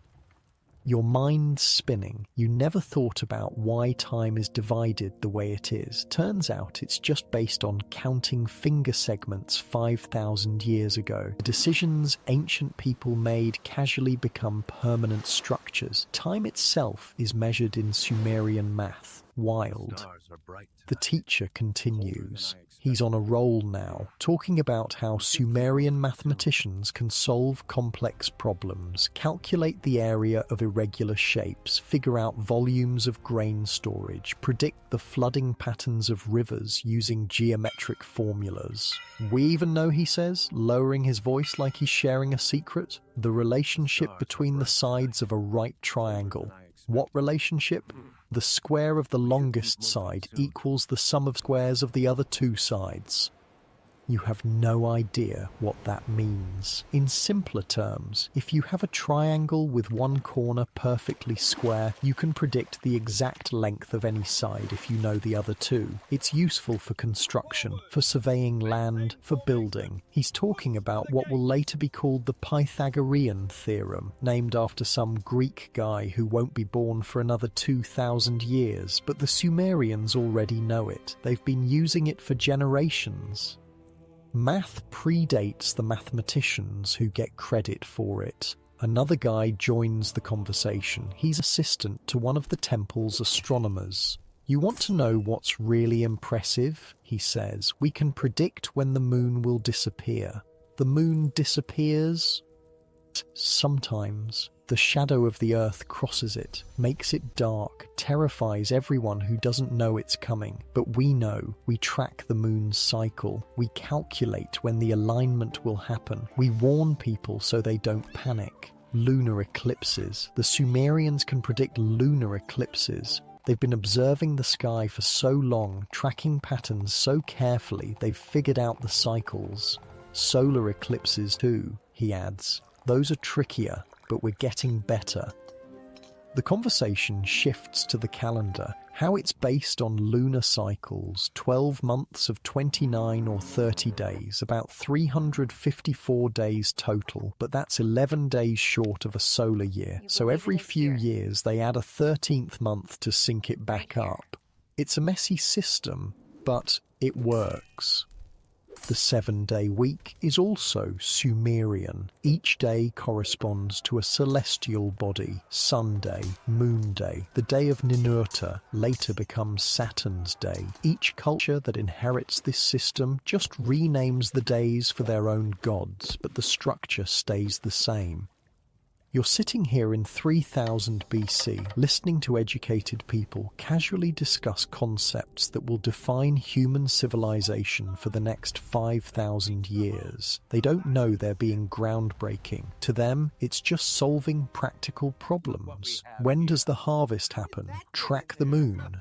How do we divide labor shifts? Count in 60s. How do we predict disasters? Observe the sky. Simple questions, complex answers, tools, knowledge passed down, refined, improved. Someone breaks out a lyre, music time. The lyre's a stringed instrument, shaped kind of like a U with strings stretched across. The sound is beautiful, soft and melodic, perfect for evening gatherings. The player starts a song everyone knows. It's about Inanna, the goddess of love and war, about her descent to the underworld. People join in singing. You don't know all the words, but you hum along. Music is huge in Sumer. Drums, flutes, harps, lyres. The wealthy have private musicians. The temple has whole orchestras for ceremonies. Even regular people make music. It's part of life, part of how stories get told and remembered. No written musical notation yet. Everything's memorized, passed down teacher to student. Variations emerge, songs evolve, but the core melodies persist. The beer jar makes another round. You take your turn drinking through the communal straw. The beer's good tonight. Sweet, thick, filling. You can taste the barley and dates used in brewing.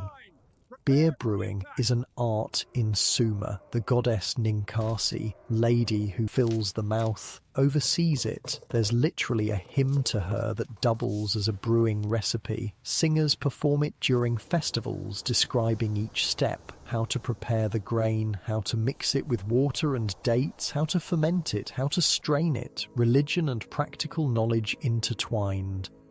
No hops in the beer, so it's not bitter. More like liquid bread, nutritious enough to count as a meal. Safer than water because the brewing process kills bacteria. Everyone drinks it, kids, adults, elders. It's not about getting drunk, though that happens. It's about hydration and nutrition. The gathering continues into the night. More music, more conversation. Someone tells a story about the Great Flood, how the god Enki warned one man to build a boat, how he loaded it with animals and plants, how everything else drowned, how life started over. It's a story everyone knows, gets told and retold. Details change depending on who's telling it, but the core stays the same. Gods got angry. Flood happened. Humanity survived by being clever and lucky. Eventually, people start drifting home. You do the same, walking through dark streets under brilliant stars. No streetlights, no light pollution, just starlight and the occasional oil lamp in a window. Back home, your family's already asleep. You find your spot on the reed mat. Lie down. The familiar ridges press into your back. The air's cool now, almost cold. You pull a wool blanket over yourself. Today, you saw a plough making farming easier, soap making washing possible, dice and games making evenings fun. You heard about mathematics that will outlast empires, about astronomy that maps the cosmos, about music and stories that preserve culture. The Sumerians aren't just surviving, they're creating, inventing, building knowledge that will echo through millennia.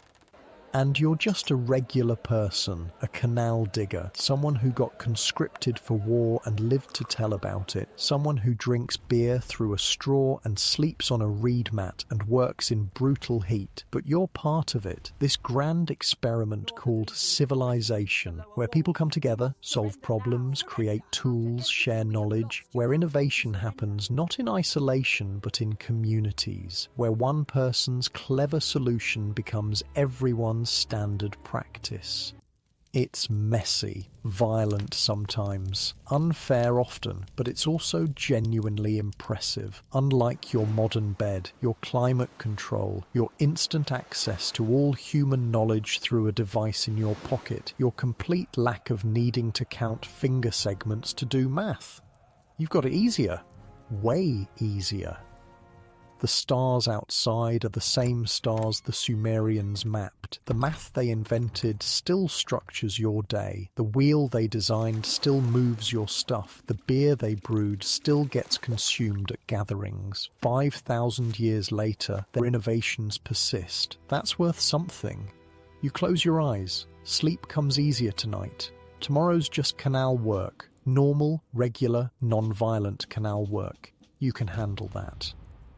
The sounds of the city fade, distant voices, a dog barking, the wind moving through reed walls, peace, brief, temporary, but real. You'll take it. The next few weeks pass without major incidents. Canal work, market trips, evening gatherings, the rhythm of Sumerian life. Then, one morning, the Ensi makes an announcement. There's going to be a trial, a public trial in the ziggurat courtyard. Everyone's encouraged to attend.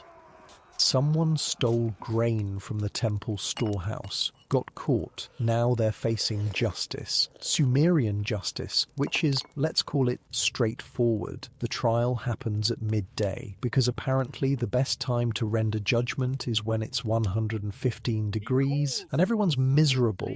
The courtyard's packed. Trials are entertainment. Better than nothing to do. Plus, there's always the chance someone gets executed, which, grim as it sounds, people find compelling. The accused is brought forward, a young guy, maybe 20, skinny, scared. His hands are bound with rope. Guards flank him. The Ensi sits on a raised platform. He's wearing his official robes, the fancy ones with the fringe and embroidery. Next to him are the Council of Elders, respected older men who help make decisions, and a scribe to record everything on a clay tablet. The accusation is read aloud. The guy stole 3 sacks of barley from the temple. That's a lot, enough to feed a family for a month. The accused doesn't deny it. Can't, really. He was caught literally carrying the grain out of the storehouse. Why did you do it? The Ensi asks. My family was starving. The rations weren't enough. My children were crying from hunger. True or not, it doesn't matter. Theft is theft. The law is clear. Here's the thing about Sumerian law codes. They're written down, carved in stone, public. Everyone can see them. Well, everyone who can read, which isn't many people. But the point stands, the laws exist. They're not just whatever the ruler feels like that day.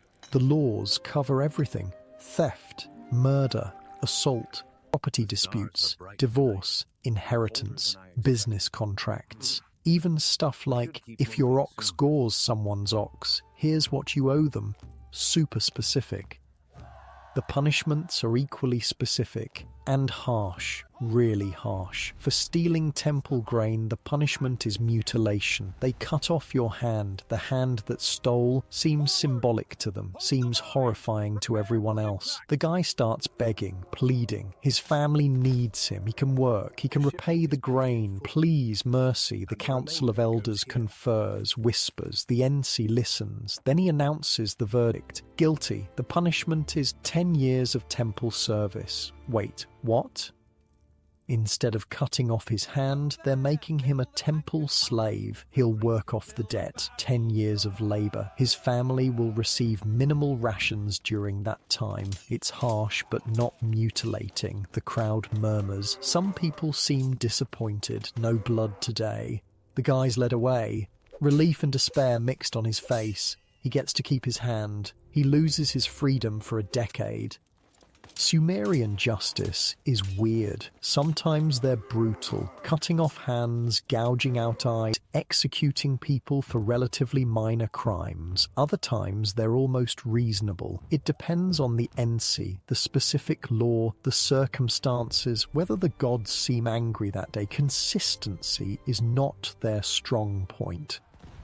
You head home after the trial. The sun's brutal. The streets are baking. Your thoughts keep circling back to the trial. How thin the line is between survival and punishment. How easily you could have been that guy, desperate, starving, making a bad choice. That night, there's another ceremony at the ziggurat. This one's different. It's for the scribes who've completed their training. Graduation, basically. The ziggurat is lit with oil lamps. Dozens of them. The flames flicker in the evening breeze. It's actually beautiful. The stepped pyramid glowing against the dark sky. Stars above, warm light below. The ceremony happens on the second platform. The graduating scribes stand in a line, nervous and proud. They're wearing clean robes. Their hair is oiled and styled. This is their big moment. The head priest gives a speech about the importance of writing, how scribes preserve knowledge, record history, communicate with the gods through written prayers, manage the temple's wealth, serve the city. One by one, the new scribes are called forward. Each receives a copper stylus, their official tool, the symbol of their profession. They'll use it to write on clay tablets for the rest of their working lives.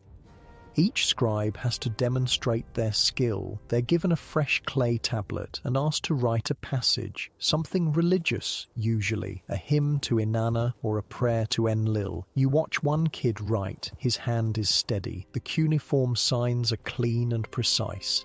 Years of practice show. The head priest examines his work, nods approval. The kid beams.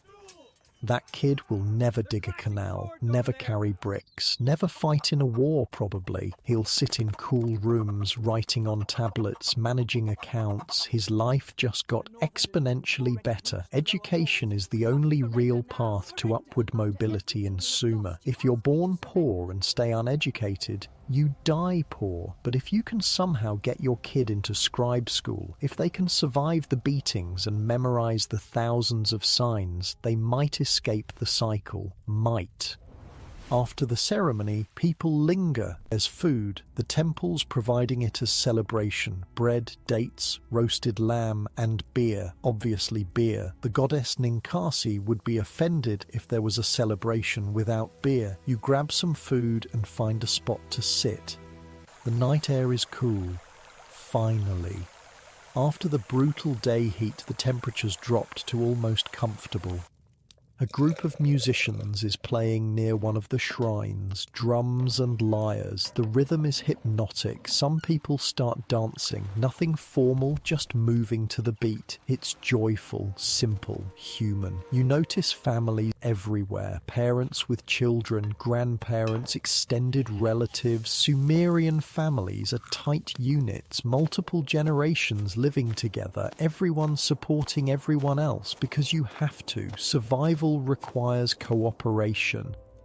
A kid runs past you, laughing. His mother chases him, pretending to be angry but clearly amused. The kid dodges around people, headed for the musicians. He wants to see the drums up close. His mother catches him, picks him up. He squeals with delight. She spins him around. For a moment, they're just a mother and son, happy, playing, existing outside the grind of daily survival. These moments matter. They're what make the rest of it bearable. You think about your own family. Your parents are getting older. Your father's back is wrecked from decades of labour. Your mother's hands are gnarled from weaving and grinding grain. They won't live much longer, probably. Most people don't make it past 50 in Sumer. Disease, injury, simple wear and tear from hard living. It all adds up. But they're here now. They're alive. You're alive. That's something. The celebration continues into the night. Eventually, you head home through dark streets, past shrines with their perpetual oil lamps, past houses where families are settling in for sleep. Your house is quiet when you arrive. Everyone's in the courtyard. Your father's repairing a tool by lamplight. Your mother's weaving. Your siblings are playing a quiet game with pebbles. Normal, peaceful, safe. You sit with them. No one speaks much. Comfortable silence, the kind that happens when people know each other well enough that conversation is optional. Your mother finishes her weaving, sets it aside. "Did you eat?" she asks. "At the ceremony, temple food." She nods, satisfied. Making sure you're fed is her primary concern. Always has been. Your father looks up from his tool repair. The new scribes? Yeah, 7 of them. They looked proud. Expensive education. Worth it, though. If they survive it. I knew a boy once, sent to scribe school. Beatings broke him. He came home, never spoke right again. Your mother shoots him a look. Don't tell sad stories. It's true. Still, not tonight. They fall silent. The old married rhythm. She corrects him. He accepts it. Life continues. Your younger sister looks up from the pebble game. "Tell us about the flood." Again, you've heard it 100 times. Tell it anyway. So you tell the flood story, the one everyone knows, how the gods got angry at humanity's noise, how Enki warned one man, Ziusudra in the Sumerian version, to build a boat, how the flood came and drowned the world, how Ziusudra saved animals and seeds and survived, how the gods realized they needed humanity for sacrifices and decided not to wipe everyone out again.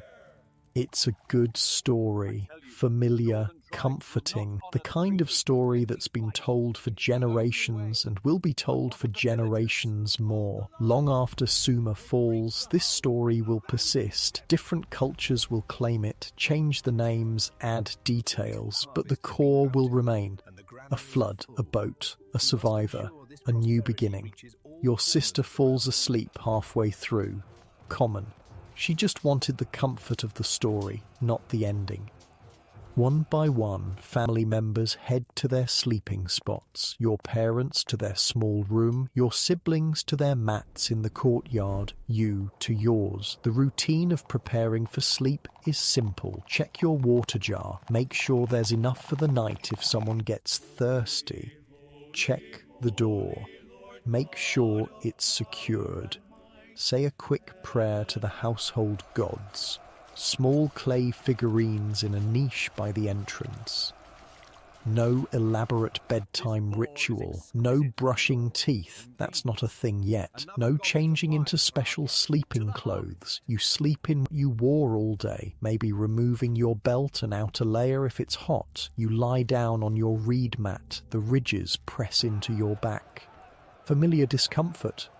The sounds of the city at night filter through, dogs barking in the distance, a baby crying somewhere, voices from a nearby house, the wind rattling the reed walls. Night in Sumer can be scary. No streetlights, no police patrols, just darkness and whatever moves in it. Thieves, wild animals that sometimes wander in from the desert, rats, scorpions, snakes. People lock their doors, keep weapons close, hope for the best. The wealthy have it easier. They can afford guards, sturdy doors with metal reinforcement, multiple rooms where they can retreat if there's trouble. The poor just have to trust in the gods and their neighbors. You think about the temple slave from the trial. He's probably in a cell right now, stone walls, a locked door, 10 years ahead of him, his kids growing up without a father, his wife managing alone, one bad decision, one desperate act, a lifetime of consequences. The unfairness of it gnaws at you. But what can you do? The laws are written. The NC enforces them. The gods approve. The system exists, and you're just one person within it.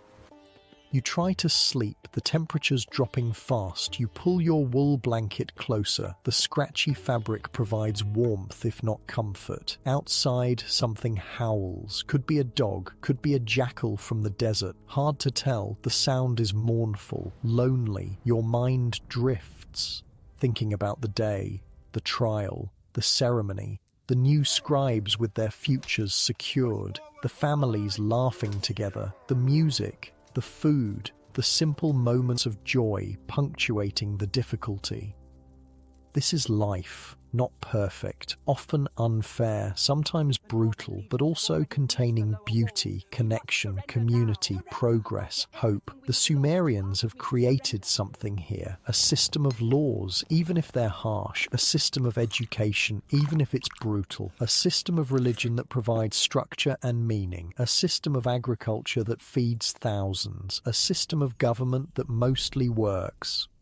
It's not ideal. You wouldn't choose it, but it's something. It's civilization in its earliest form, messy and imperfect and trying. Your breathing slows. Sleep comes closer. The sounds of the night fade. Tomorrow will be another day. More canal work, more heat, more survival, but also more moments of connection, more small joys, more evidence that humans can work together, create together, live together, even when it's hard, especially when it's hard.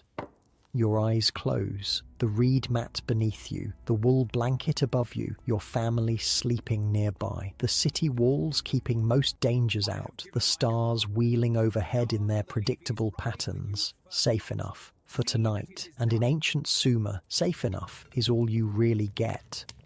Unlike your actual bed, your soft mattress, your locked doors with actual police you can call, your climate control and your refrigerator full of food and your complete lack of fear about scorpions in your sleeping area, you've got it so much better. Remember that when you're complaining about your Wi-Fi being slow or your coffee being slightly wrong, the Sumerians would trade places with you in a heartbeat, every single one of them.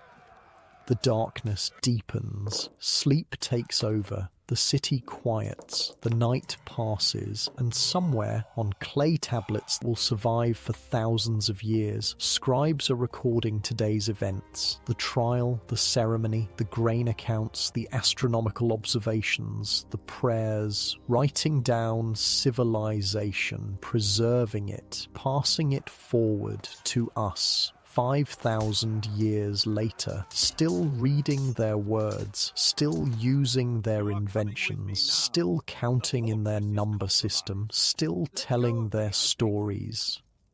They survive through what they created, and you're part of that continuity, from their clay tablets to your screen, from their canals to your plumbing, from their struggles to your comfort. Connected. Things change, not overnight, but over years, decades. You notice it gradually, the way power shifts, the way cities rise and fall, the way the world you knew stops being the world that exists. It starts with Akkad. The Akkadians live north of Sumer. Different language, different customs, but close enough that there's been mixing for generations. Trade, marriages, cultural exchange. You've known Akkadian people your whole life. They're not foreign exactly, more like cousins you don't particularly like, but can't avoid at family gatherings. Then this guy Sargon shows up and everything goes sideways. The story of Sargon is wild, even by ancient standards. According to the legends, and yeah, some of this is probably made up, his mother was a priestess, high-ranking temple official. She got pregnant, which was a problem because priestesses weren't supposed to do that. So she put baby Sargon in a reed basket, sealed it with bitumen, set it adrift on the Euphrates River. Sound familiar? Yeah, that basket baby in the river story shows up a lot. Moses does it later. It's almost like it's a template for this person is destined for greatness origin stories. Anyway, a gardener finds the basket, raises Sargon. The kid grows up, ends up working at the court of Kish as a cupbearer. Basically the guy who serves the king his drinks. Not glamorous, but it gets you close to power. Then Sargon overthrows the king. Just takes over, seizes power, crowns himself, and instead of staying in Kish, he builds a new capital city, names it Akkad, starts conquering, and he's good at it, really good. Within a few decades, Sargon controls everything, all the Sumerian city-states, your city included. He doesn't destroy them, that would be wasteful. He just makes them swear loyalty, pay tribute, accept Akkadian governors. Your Ensi is still in charge, technically, but there's an Akkadian official standing behind him now, making sure decisions align with Sargon's interests. Your grain surplus, part of it goes to Akkad now. Your soldiers, they can be called up to fight in Sargon's wars. Your autonomy? Gone. This is what empire looks like. Sargon doesn't stop with Sumer. He pushes west into Syria, destroys the powerful kingdom of Ebla, pushes east into Elam, captures their capital Susa. His domain stretches from the Persian Gulf to the Mediterranean Sea, from the Zagros Mountains to the edges of Anatolia. It's the first known empire in human history. Multiple regions, multiple cultures, multiple languages, all under one ruler. Sargon appoints governors, stations garrisons of troops in conquered territories, sets up a postal system so messages can travel quickly across his empire, creates trade routes, standardizes weights and measures, builds roads. It's organized, efficient, impressive. It's also brutal. Cities that resist get razed. Populations that rebel get enslaved. Sargon doesn't mess around. The message is clear: submit or die. Most people submit. Your city throws a feast when Sargon visits. The Lugal and Ensi bow, kiss his feet, offer gifts, grain, silver, crafted goods. Sargon accepts graciously, gives a speech about unity and prosperity. Everyone applauds. Behind the smiles, there's fear. This man controls armies, controls trade, controls food distribution. Anger him and your city starves. So you smile, you cheer, you pretend this is fine. Sargon dies eventually. Old age. His empire passes to his sons, then to his grandson Naram-Sin. And Naram-Sin is somehow even more ambitious. He declares himself a living god, not a representative of the gods, not blessed by the gods, an actual god. Puts a horned crown on his head, the symbol of divinity, and demands worship. The priests are horrified. This is blasphemy. The gods will be furious. Divine punishment is coming. Naram-Sin doesn't care. He crushes rebellions in Sumer and Syria, adopts the title King of the Four Corners of the World, builds monuments to himself, has his victories carved in stone. The Akkadian Empire reaches its peak under him. Trade flourishes, art and architecture bloom, cities grow wealthy. If you're part of the system, if you benefit from the stability and trade networks, life improves, but empires don't last. The first sign of trouble comes from the east. Raiders from the Zagros Mountains. Tribal people the Akkadians call Gutians. They're mountain dwellers, herders, warriors, and they're hungry. At first, it's just raids, quick strikes on border settlements. Steal some grain, some livestock, disappear back into the mountains. Annoying, but manageable. Then the raids get bigger, bolder. Whole villages get hit. Caravans get attacked. trade routes become dangerous. The Akkadian army responds, sends expeditions into the mountains, it goes badly. The Gutians know the terrain, they ambush, they retreat, they regroup. The Akkadians can't pin them down. Around 2200 BC, everything falls apart. A Gutian leader named Eridupizir brings a huge force out of the mountains. Not just raiders now, an army. They meet the Akkadian forces in open battle and win. Actually win. The Akkadians retreat. Eridupizir captures Nippur, the sacred city, the religious heart of Sumer. It's a catastrophe. He has his victory carved into stone right there in Nippur, a permanent reminder that the Akkadians lost. The empire starts crumbling. Governors in distant provinces stop sending tribute. Local rulers declare independence. The center can't hold. The Gutians keep pushing. They take more cities, more territory. The last Akkadian king tries to fight back, but it's too late. After his death, the Gutians launch a full invasion. They sweep through Mesopotamia like a flood, and they have no idea how to run it. Here's the problem. The Gutians are mountain people. They know mountains. They know herding animals in high pastures. They don't know irrigation agriculture. They don't understand canal systems. They don't grasp the delicate balance required to farm in a river valley. So the canals start failing. Nobody's organising maintenance. Nobody's clearing silt. Nobody's repairing breached dikes. The water flow becomes erratic. Some fields flood, others dry out. Crops fail.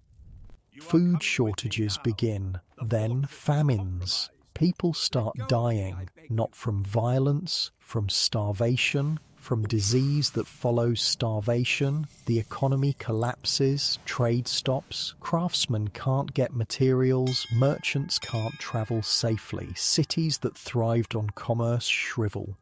You watch your city deteriorate. The marketplace gets smaller, fewer goods, higher prices. The temple cuts rations, people get desperate, theft increases, violence increases.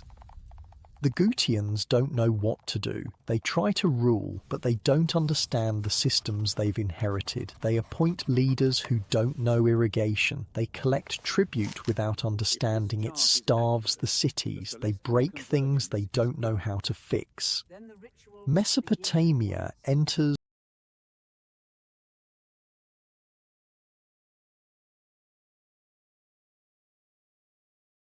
what later gets called its first dark age.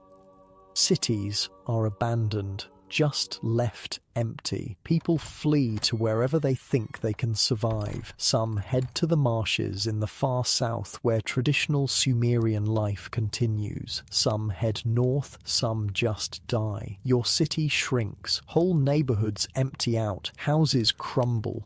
The great ziggurat starts to deteriorate. Nobody's maintaining it. The mud bricks, exposed to rain and sun without constant repair, begin to erode. The temple struggles, fewer offerings, fewer priests. The elaborate ceremonies become simpler, then stop altogether. The gods aren't being fed properly, which means the gods are angry. More disasters follow, or people interpret disasters as divine anger. Hard to tell which. Droughts, locust swarms, disease outbreaks. Each one hits harder because the infrastructure is failing. The Gutians face resistance. The Akkadians who remain fight back. The Elamites to the east push in. Sumerians in the south refuse to submit. But the Gutians hold on, barely, through sheer force and the fact that nobody else can organize enough to drive them out. For over a century, this chaos continues. More than 100 years of Mesopotamia being broken, fractured, suffering. You live through it. Everyone lives through it who doesn't die, which is a lot of people. The population drops. Estimates suggest it falls by more than half. That's how many die or flee. You get older. Your parents die. Not violently, just worn out. Your siblings scatter. One dies from disease. One moves to the marshes. One you just lose track of. You survive by being flexible. You work whatever jobs exist. Sometimes canal maintenance when the Gutians remember it matters. Sometimes farming. Sometimes just scavenging in abandoned houses for anything useful. The social hierarchy collapses. The old distinctions between classes blur. Everyone's just trying to survive. The wealthy lose their wealth. The educated lose their status. Scribes can't find work. Nobody's paying for record keeping anymore.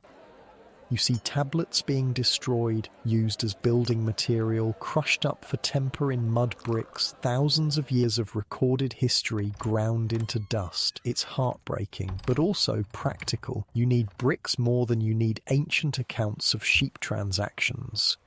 The one bright spot is Uruk, down south, far from the Gutian strongholds.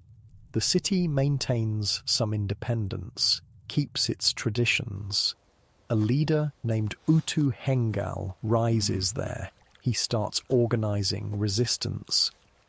It takes time, years, but slowly he builds a coalition, gets other southern cities on board, raises an army, trains them, arms them. Around 2120 BC, Utu Hengal marches north. He meets the Gutians in battle and wins. Actually wins. The Gutians break, retreat. Utu Hengal pursues, drives them out of Mesopotamia, back into their mountains. The occupation ends. The whole region celebrates. It's over. The Dark Age is ending. Mesopotamia is free. You're older now. Your hair's grey. Your back's wrecked from decades of labour. You've survived wars, invasions, famines, chaos. You're still here. Utu Hengal enters your city as a liberator. People line the streets, cheering, crying, grateful. The ziggurat courtyard fills for a ceremony, prayers of thanksgiving, sacrifices to the gods, music and feasting. It feels like rebirth, like Mesopotamia gets a second chance. Utu Hengal doesn't last long. He dies young, drowns in a canal accident apparently. But his successor, a guy named Ur-Nammu, continues the work. Ur-Nammu founds what becomes known as the Third Dynasty of Ur. He reunifies Sumer and Akkad, launches a massive rebuilding campaign. The canals get repaired, the irrigation systems restored, cities are rebuilt. The ziggurat in Ur, the great stepped pyramid dedicated to the moon god Nana, rises again. You watch your city come back to life. The marketplace fills with goods again. Trade resumes. The temple recruits new priests. Ceremonies restart. The government gets reorganized. Provinces with appointed officials. A clever tax system called Bala, where each province contributes goods for just 1 month per year. It spreads the burden, makes it manageable.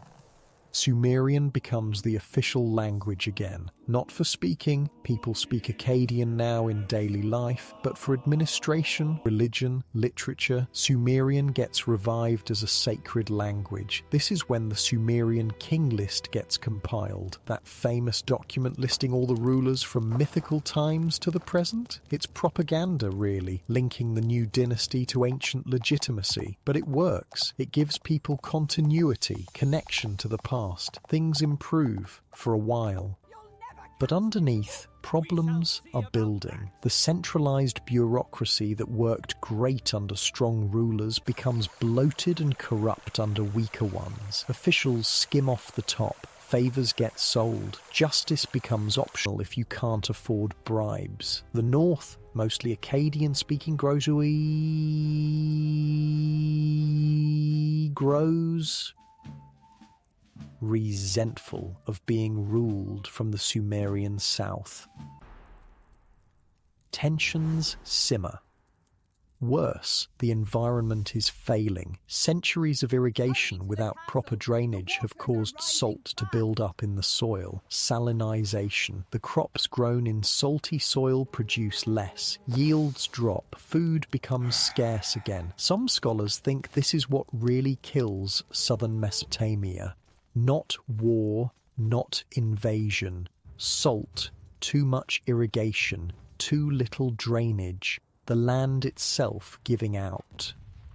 New threats emerge. From the west, the Amorites, nomadic tribes pushing into Mesopotamia. From the east, the Elamites again, seeing weakness and opportunity. The last king of the third dynasty, Ibbi-Sin, tries to hold it together, but he's losing control. The Amorites penetrate deeper, trade networks collapse, cities starve. In 2004 BC, the Elamites attack. They capture Ur, sack it, burn it, take Ibbi-Sin prisoner. The third dynasty ends. A poem survives from this time, The Lament for Ur. It's devastating, describes the gods abandoning the city, the walls being breached, the temple being destroyed, mothers fleeing with children, bodies in the streets. On its lofty city gates where walks were taken, dead bodies were lying about. On its boulevards where festivals were celebrated, heads lay scattered. In all its streets where walks were taken, dead bodies were lying about. The era of Sumerian statehood ends. Mesopotamia splinters into smaller kingdoms, many ruled by Amorite dynasties. Power shifts north to cities like Babylon. Sumerian stops being spoken in daily life. It survives only in temples and schools, a sacred language for rituals and scholarship, like Latin in medieval Europe. But Sumerian religion, literature, mathematics, science, all of it gets absorbed by the cultures that follow. The Akkadians, Babylonians, Assyrians, they inherit Sumerian knowledge, build on it, preserve it, pass it forward. Sumer dies as a political entity, but its legacy survives.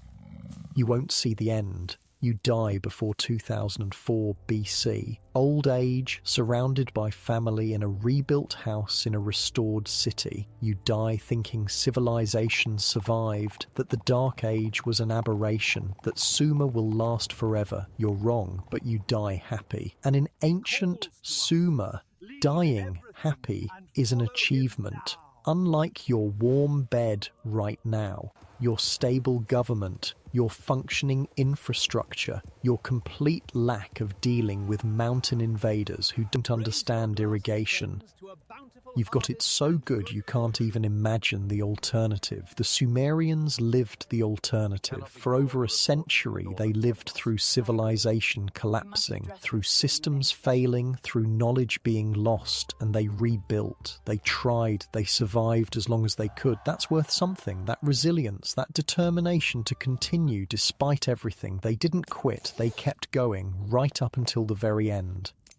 And what they created, the writing, the math, the inventions, the stories, outlasted them by thousands of years, outlasted them all the way to you, reading their words, using their tools, living in a world they helped build, connected across 5,000 years. So Sumer ends, not with a bang, more like a slow fade. After 2004 BC, there's no Sumerian state anymore, no Sumerian kings. The language stops being spoken on the streets, the culture gets absorbed into the broader Mesopotamian world. But here's the wild part. Sumer doesn't really die, it just transforms. The Babylonians take over. They're Amorites who've been living in Mesopotamia long enough to pick up the local customs. Their greatest king, Hammurabi, rules around 1750 BC. You've probably heard of him. The law code guy, Hammurabi's famous code of laws, is basically Sumerian law with updates. The Sumerians had legal codes first, written down, public. Hammurabi just refined the system, made it more comprehensive, carved it on a giant stone pillar so everyone could see. Well, everyone who could read Akkadian, which wasn't many people, but the principle mattered. The laws themselves sound familiar if you know Sumerian codes. Punishments for theft, rules about property, regulations for business, standards for medical practice. If a surgeon operates and the patient dies, the surgeon loses his hand. Harsh, but specific. That's Sumerian influence. That idea that law should be written, public, consistent, that justice shouldn't just be whatever the king feels like that day. The Babylonians also keep the Sumerian number system, base 60. They use it for everything: astronomy, mathematics, commerce. The same finger-counting method Sumerians developed becomes the standard across Mesopotamia for centuries. They keep Sumerian literature too. The Epic of Gilgamesh, probably the most famous story from ancient Mesopotamia, is originally Sumerian. Later versions get written in Akkadian, expanded, polished, but the core, Sumerian, a king of Uruk searching for immortality, facing his mortality, learning to accept death. It's beautiful, sad, deeply human, and it survives because scribes kept copying it, generation after generation, preserving it even after Sumerian stopped being spoken. The Assyrians come next, brutal warriors from the north. They build an empire that makes Sargons look small. They conquer Egypt, Anatolia, the Levant. They're famous for their cruelty. They brag about it in their inscriptions, flaying enemies alive, impaling them on stakes. Mass deportations. But you know what they also do? They collect Sumerian texts. King Ashurbanipal of Assyria, around 650 BC, builds a massive library in Nineveh. He sends scribes across Mesopotamia to find and copy ancient texts, Sumerian literature, scientific treatises, medical knowledge, mathematical tablets, astronomical observations. He wants to preserve everything. And he does. His library contains thousands of tablets. When archaeologists excavated Nineveh in the 1800s, they found it all. Still there, still readable, after 2,600 years. That's how we know so much about the Sumerians. Because an Assyrian king, 1,500 years after Sumer fell, decided their knowledge was worth saving. The Persians conquer Mesopotamia in 539 BC. They keep the cuneiform writing system. They keep the administrative methods. They keep the mathematical and astronomical traditions. The Greeks come next, following Alexander the Great in 330 BC. They're fascinated by Mesopotamian astronomy. They learn from Babylonian star charts. They adopt the Sumerian division of circles into 360 degrees. They take the sexagesimal system for measuring time and angles. The Romans inherit it from the Greeks. Medieval scholars inherit it from the Romans. Now, here you are, 5,000 years after Sumer, still dividing hours into 60 minutes and minutes into 60 seconds because some ancient Mesopotamians liked counting on their finger segments. Wild, right?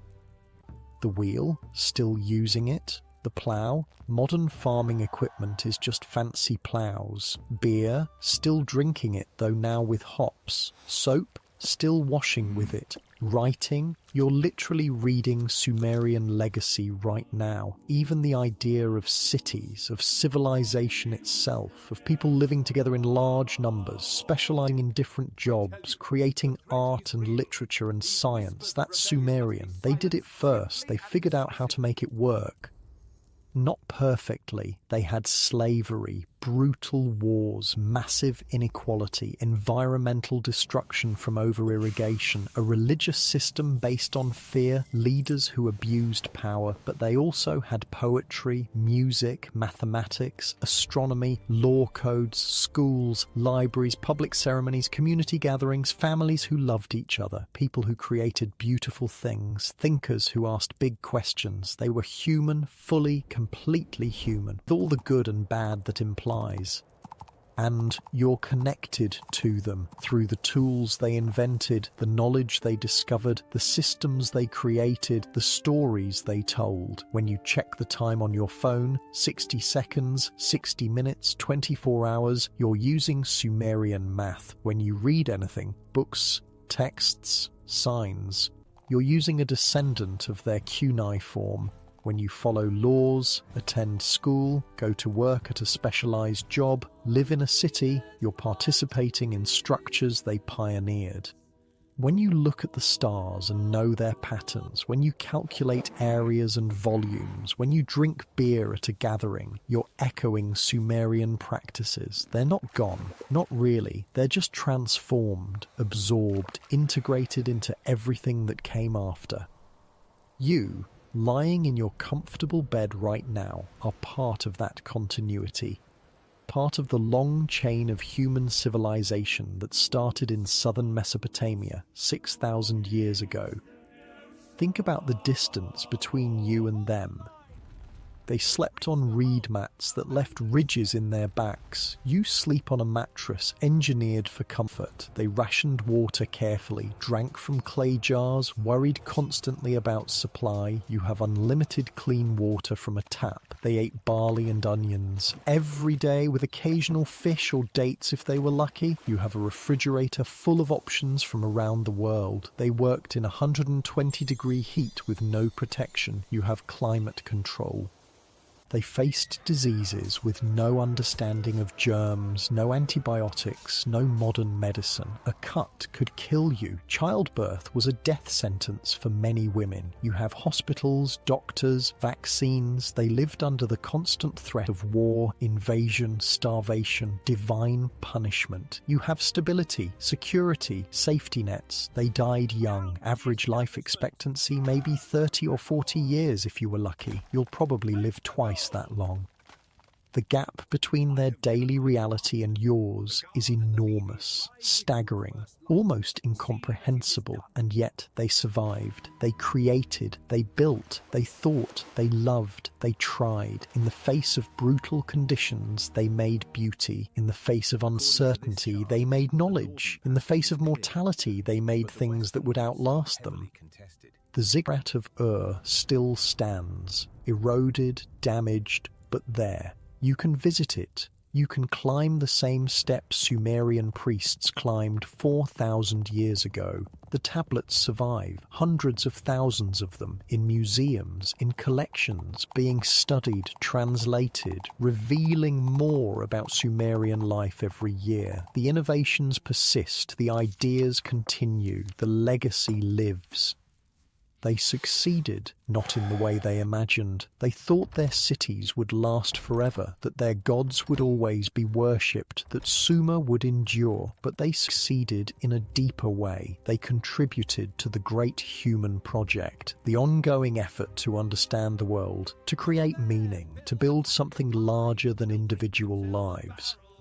Every scribe who carefully pressed cuneiform into clay, every farmer who improved irrigation techniques, every mathematician who solved a new problem, every musician who composed a song, every parent who taught their child, every person who got up each morning and tried to make their corner of the world a little better. They all contributed, they all mattered, their efforts accumulated into civilization.